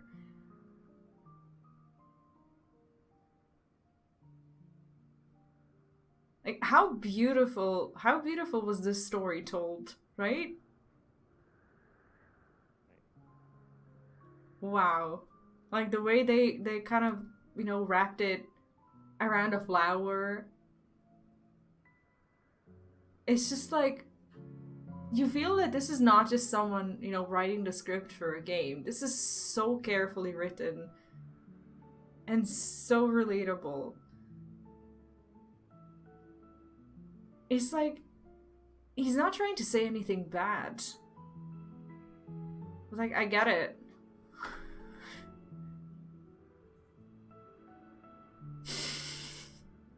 Glad I could be of service. Let's have no more brooding. I could tell you all about suffering. Yeah, I'm gonna go with the third one. It's the best one. Which one did you pick? Lest you misunderstand, I derive no pleasure from your pain. Which one? I was gonna go with the first one, but I'm gonna go with the second one. Yeah, it is a connection, and that's...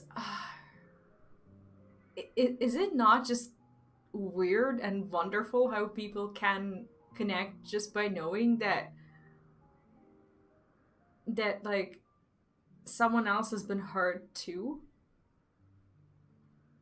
Yeah. It's like, if you've been through stuff, at some point you're not even gonna be able to connect with people who haven't been through stuff. And like the more stuff you've been through, the more excluded you're going to feel, because you can't find anyone who will understand the depths of like what you've been through and who you are. And like once you do,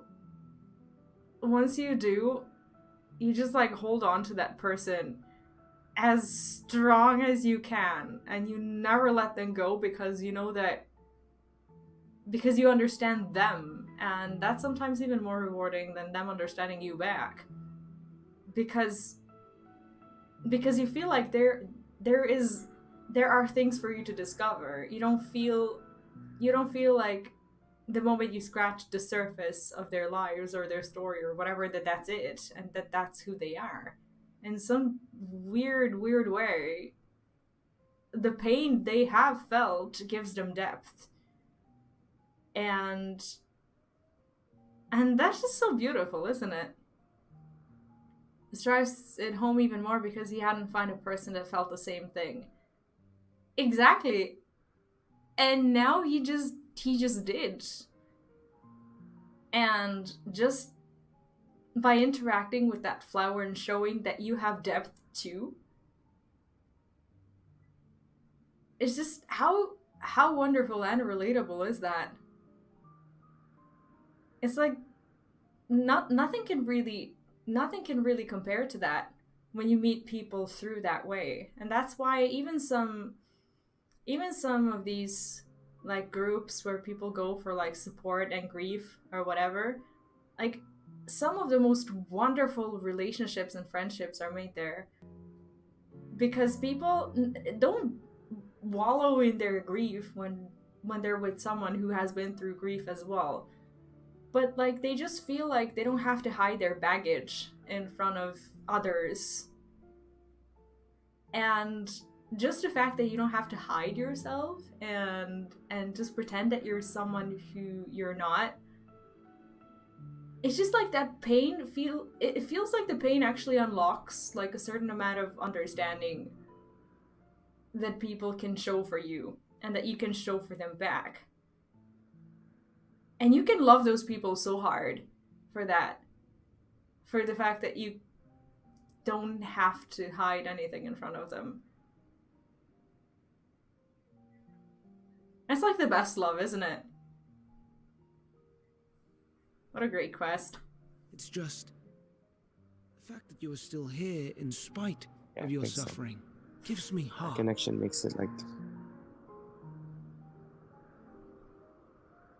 more real, I guess. It does. Absolutely. Because you can never connect with anyone else in that sort of way. It's like almost like if you're in pain, it just sounds so sick and weird for someone who hasn't been through it, but like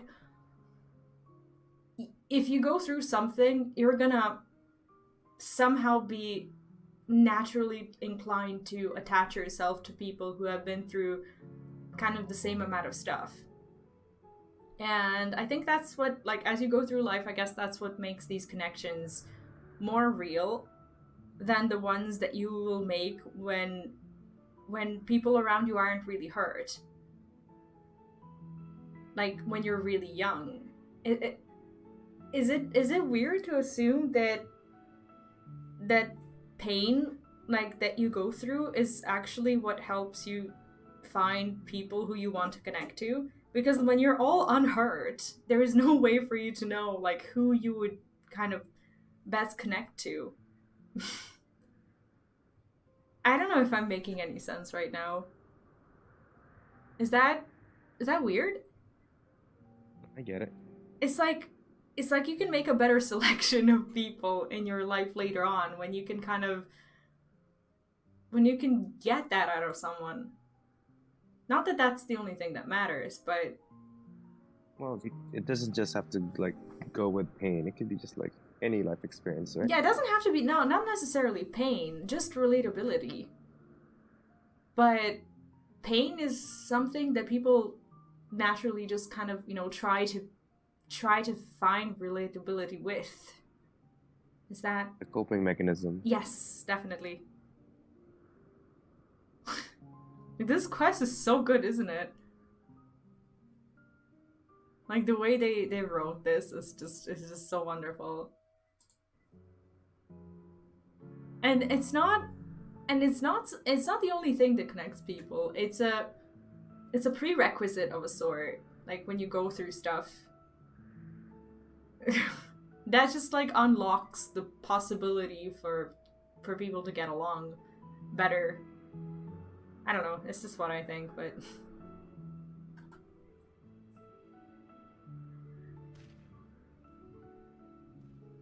The stars in the heavens. Know you what they are? Though it is too far to tell, each glittering light could be a world not unlike Aetheris. A world filled with life. So many stars, so many lives. For us, there may be no higher purpose than to live for our world.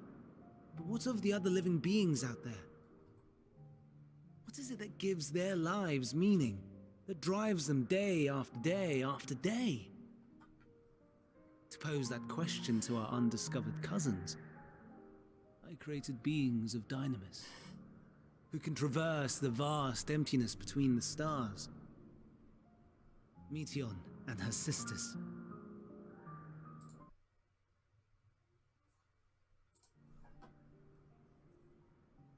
Aye, sisters. Wait, she has sisters? She has a great many of them. And they have already departed on their journey, traveling to one star and then the next in search of life. Oh wow! So wait, so that means that she's like not the first one of his creations like this? Is that what he's trying to say? Huh. Maybe. Are you there yet? Not yet. But I thought, like, from the whole quest line, from what I understood, Hermes. I thought she was the first one that was created. Maybe now he's admitting that there's more of them, but I don't think that this is information that we had, right?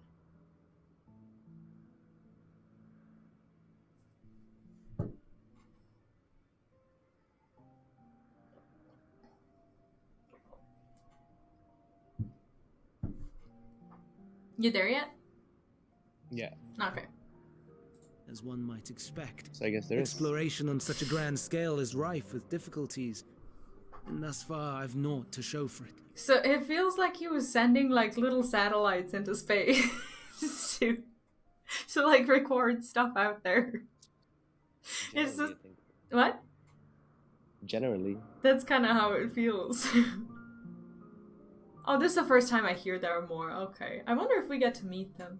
But I Ever. have faith that we will make some manner of discovery ere long. I wonder if he was like hiding them and if Meteos was like the first one where he got caught, so he had to like show her to people. And when we do, I should be glad to share our findings with you, in gratitude for your kindness. Bad. It's getting rather late. We had best find our beds. It would not do for both of us to be sleep deprived on the morrow. Oh, tell me about sleep deprivation. Come, Meteon. Right, you Let's would head know, back. Definitely. Yeah. Alright! And the only way you will get so sappy in front of someone is if you're sleep deprived, for sure. Well, yeah. Why would we get a mention of them if we are not gonna meet them?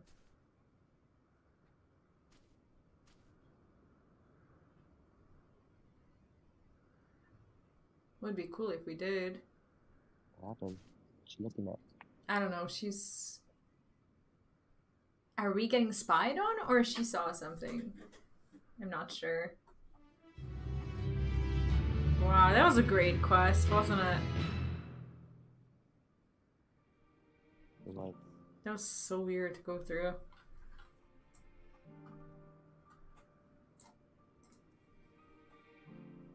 The prodigal familiar returns, and after causing all manner of trouble while we were in our meeting, I'm sure. Were you able to get some rest? Please do not hesitate to let us know if you're feeling tired, and where we might exhaust your scarce reserves of ether. I should probably ask you this. How's your ether? Are you able to continue questing? you can go for a little while longer. Okay, but do tell me. Because I will be as insensitive as I get at this time when I'm rested. I'm glad Hermes saw the flowers. Thank you, V. It will help, I hope. Today will be a bit difficult for him. You're still at a change of hours. No joke.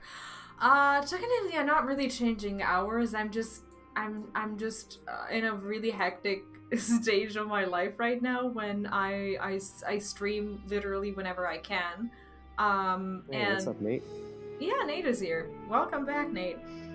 And I guess I'm in need of company, so I stream even when I'm not supposed to, and I apologize for, missed content by everyone who tries to follow my schedule these days.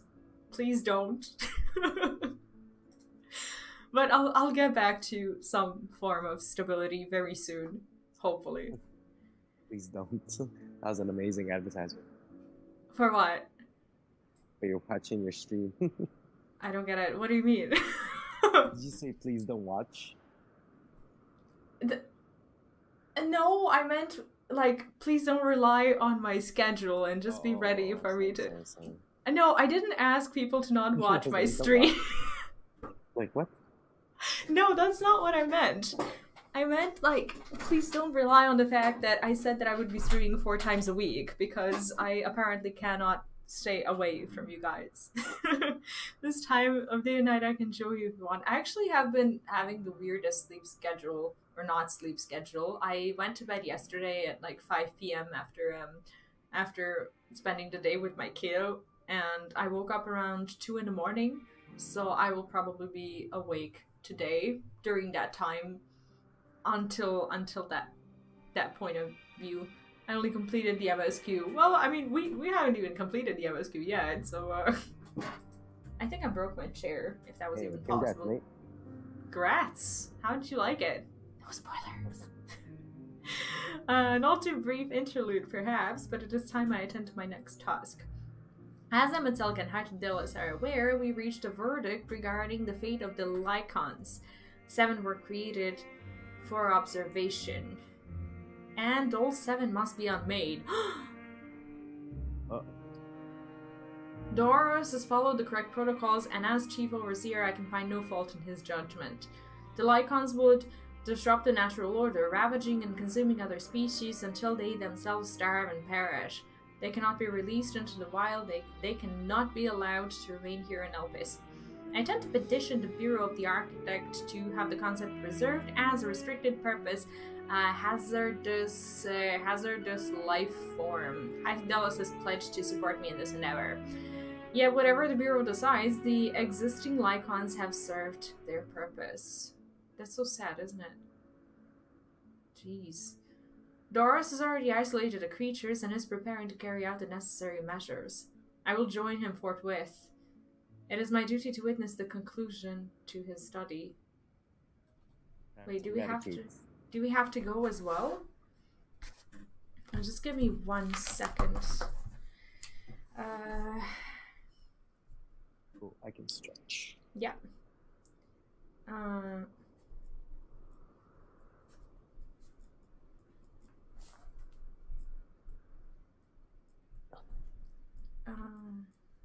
Yeah, I just needed to write something down. Sorry about that. I want to say I look forward to your reaction. I also hope they put our favorite investigator in this area. Would be too funny. Yeah, I hope so. I really hope so. I cannot even assume like what you guys are looking forward to, but I guess we're about to find out. Okay, I guess we go. This is gonna be sad. Maybe. Of course, let us be off then. We return to the main aisle. Let's go. Oh, there are so many blue quests. I'm so bothered. Yeah, me too. It's like, it's against my nature to just like leave them there. But I'm gonna have to. Are you... You getting distracted? No! I'll at least pick them up. Oh yeah, I can't afford picking them up. I already have too many of them that I need to finish. It's like me and my side content. Why are you not mounting? Oh, most are for ether currents. Okay, good. Yeah, one day soon we'll go and unlock flying. Oh, but like there's one nearby. What's amazing to me is that you only recently uncovered I hear one. Shadowbringers flying. Yeah, I know. I'm late on that. Well, not any. Did you get the achievement like for all of them or achievements? Yes. Okay, good. Like I could not believe it. Like we go to the Tempest and you're just like, oh, I can't fly. Like what? That was too funny. Well, that was fun though. At least I got it. It was, and I was like in the middle of editing the videos, and I was like, let's get this man flying. this is not good. What happened here? Oh, they got rid of them already? Oh no. Okay, I'm just about to enter the quest. I didn't know it was a cutscene. Doris, are you hurt? What happened here? They caught me off guard.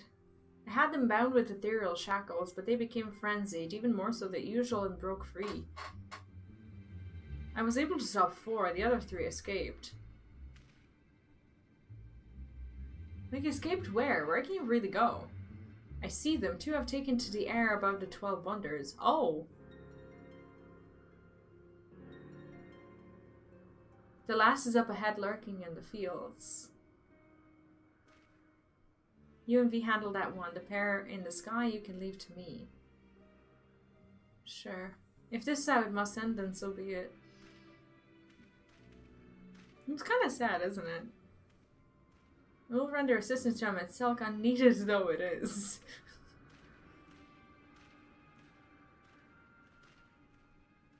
Michi and you are to stay here with Doros. But Hermes! The lycons must be reverted. I would spare you their pain and mine. This is my burden, not yours. But if you are intent on helping, then please follow my lead.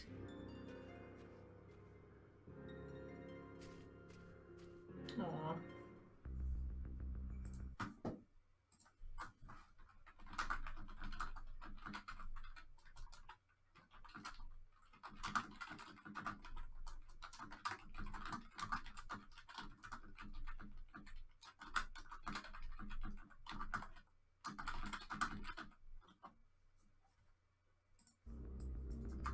Oh, we should talk to them. Stay with Hermes. He will need someone when the time comes. Oh my god. Never mind my wounds, they're easily healed. It's the lycons which concern me. I have a feeling this is gonna get ugly. Yes, me too. Oh. They already have the mood right with the song. Yeah, it's just that I don't really want to. Like, it's totally against my nature to participate in these activities. Like, I know they're dangerous, but still. Oh, he's right there.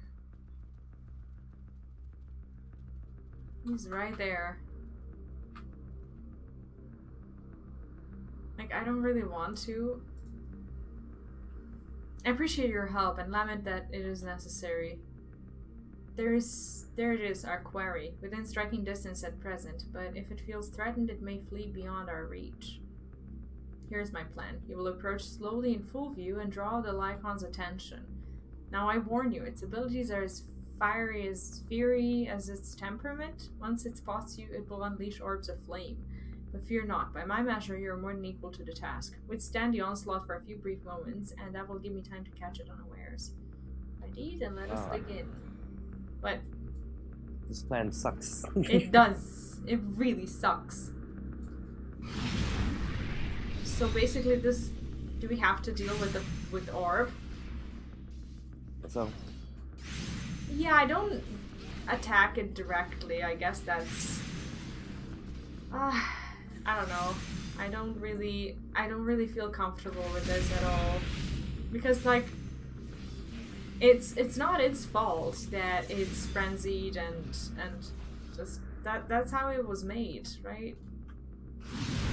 Oh, more fiery spears, that's great.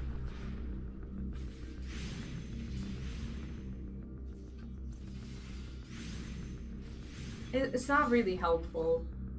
I still feel bad about it.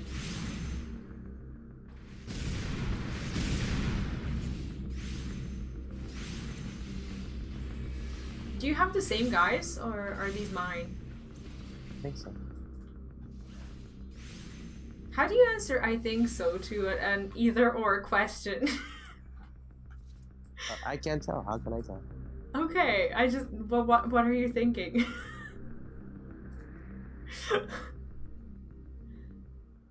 Well, I guess that was ours. Oh, okay.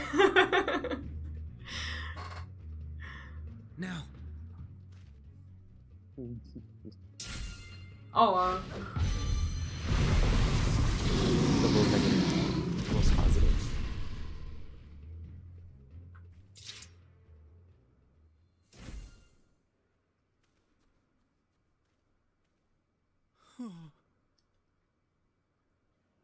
Forgive me.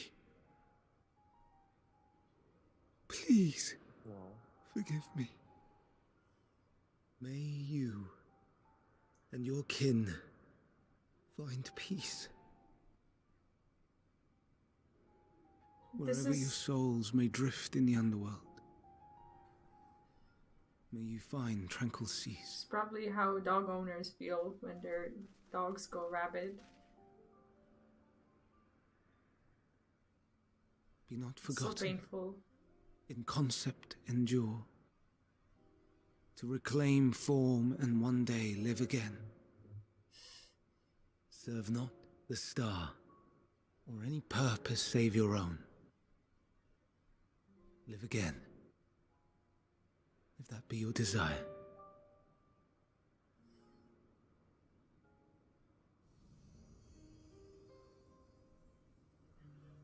Hate, if that be your want.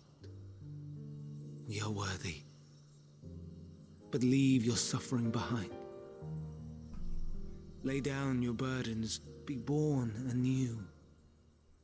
Fly high, fly free.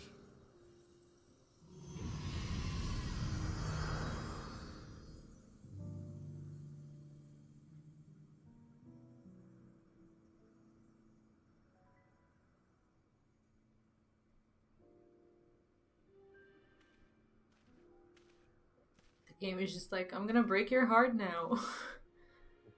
It's all good. Join the convocation, Hermes.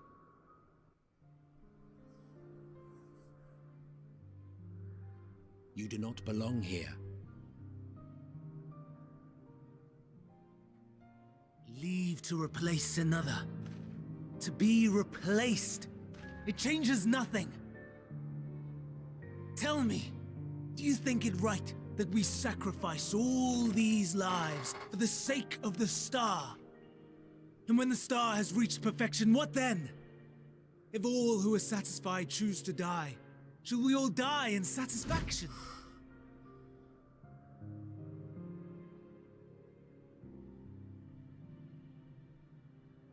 I do not know. Were I to take up the seat of Fandaniel, it would be tantamount to approving my predecessor's death. I do not know if it is right.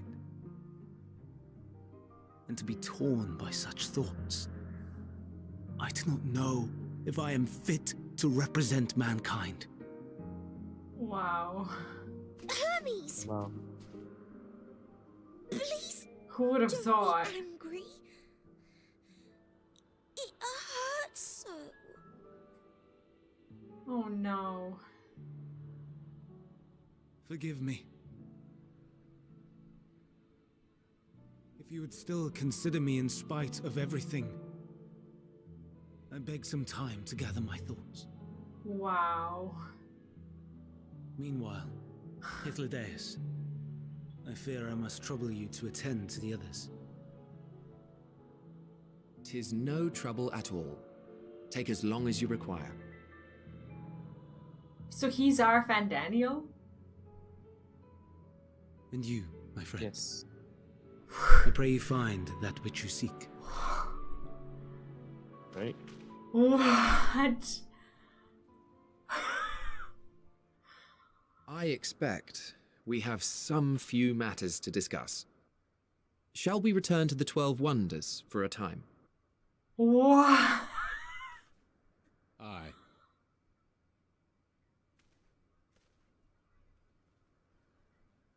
Dude.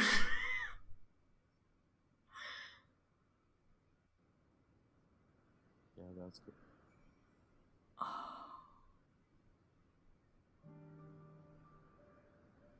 I need a moment.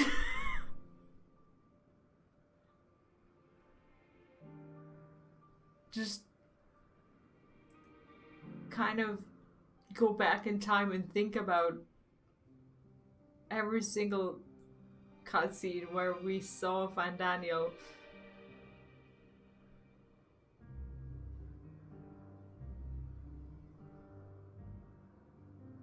Turn it in? What? Are you turning it in? Yeah, I'm just still processing the information. But he didn't. It's getting too complicated. Okay, okay, I want to turn it in. The other lycons have been taken care of. The incident is resolved and life in Elpis continues as normal, or ends as the case may be. Rationally speaking, I understand Hermes' argument. No matter how well deserved the rest, there is a pang of sadness when a colleague leaves us. It never has a departure caused me so much grief as Hermes appears to feel. What must it be like to experience such torment? It's just, it is crazy. Jeez. I think actually I'm gonna stop right here for today. because I'm getting a bit overwhelmed, and I think it would be a good idea to stop. We level 87 to get to the next one, anyways. Oh, we do? Oh yeah, actually we do. Yeah, I think actually today, do you think we can promise a longer MSQ session later today? That sounds good. If I'll you're be well up rested for for it, this. because I would like to start around 9 p.m. today. Like that would be like 3 p.m. EST. 9 p.m. Central European Time, I suppose. I would like to stop here because I did see the dungeon This is a good thing. place. Yeah, I think you guys are right. I need a little bit of time to process this. I can't just like jump into something else right now and just be like, hey, you know, it's all good. Like it's not all good. I have to think about this. And yeah, that is sleepy also. What? I'm kind of getting sleepy also. Yeah, I bet. It's like your 20th hour of the day. Jesus. Yeah, generally. Yeah. Okay, you go to sleep, and I'll go think about Fandaniel and how much I hated him and loved him at all the points of the MSQ ever. Not knowing who he really was. Let's call him Asahi then. Jesus. This is Fandaniel. Oh my god, like, even Fandaniel, like, the way he is, like, what drove him to madness is, like, okay, I can kind of see it, but I still probably can't see it properly. Like, there's something else. This Fandaniel, I can't keep doing that crazy laugh he did at the end of 5.3. No, I guess we have to find out more about him. The next stream will be today, for those of you who are in Europe, today at 9 p.m. Central European Time, and for those who have just reached like 3 or 4 in the morning, it will be in 12 hours. I should probably say in 12 hours. So yeah, that's pretty much what's gonna be happening, I think, if you're up for it. Yep, sounds good. Yeah, started together, we'll finish together, right? Mm-hmm. All right, that works. Definitely. Awesome. Okay, so I will see you in 12 hours. Yes, the usual time, so 9 p.m. Central European. And yeah, for everyone who's here, thank you. I hope you enjoyed this, and I hope you'll continue to enjoy it with us. I will see you today again very soon. In the meantime, I have to also probably sleep and probably eat a lot of food and stuff to sustain myself. I don't know. Yeah, I will actually sleep before the stream for about probably 3 or 4 hours or so. I'll try to make it happen. Anyway, thanks again, and I will see you. Oh, no worries. I received 0 spoilers. No worries on that end. I hope you have a good day, or a good night, or whatever it is that you're gonna do. However you're gonna spend your day. Enjoy MSQ if you haven't finished yet, and if you have, I will see you tonight. Bye. Okay, guys. Bye-bye.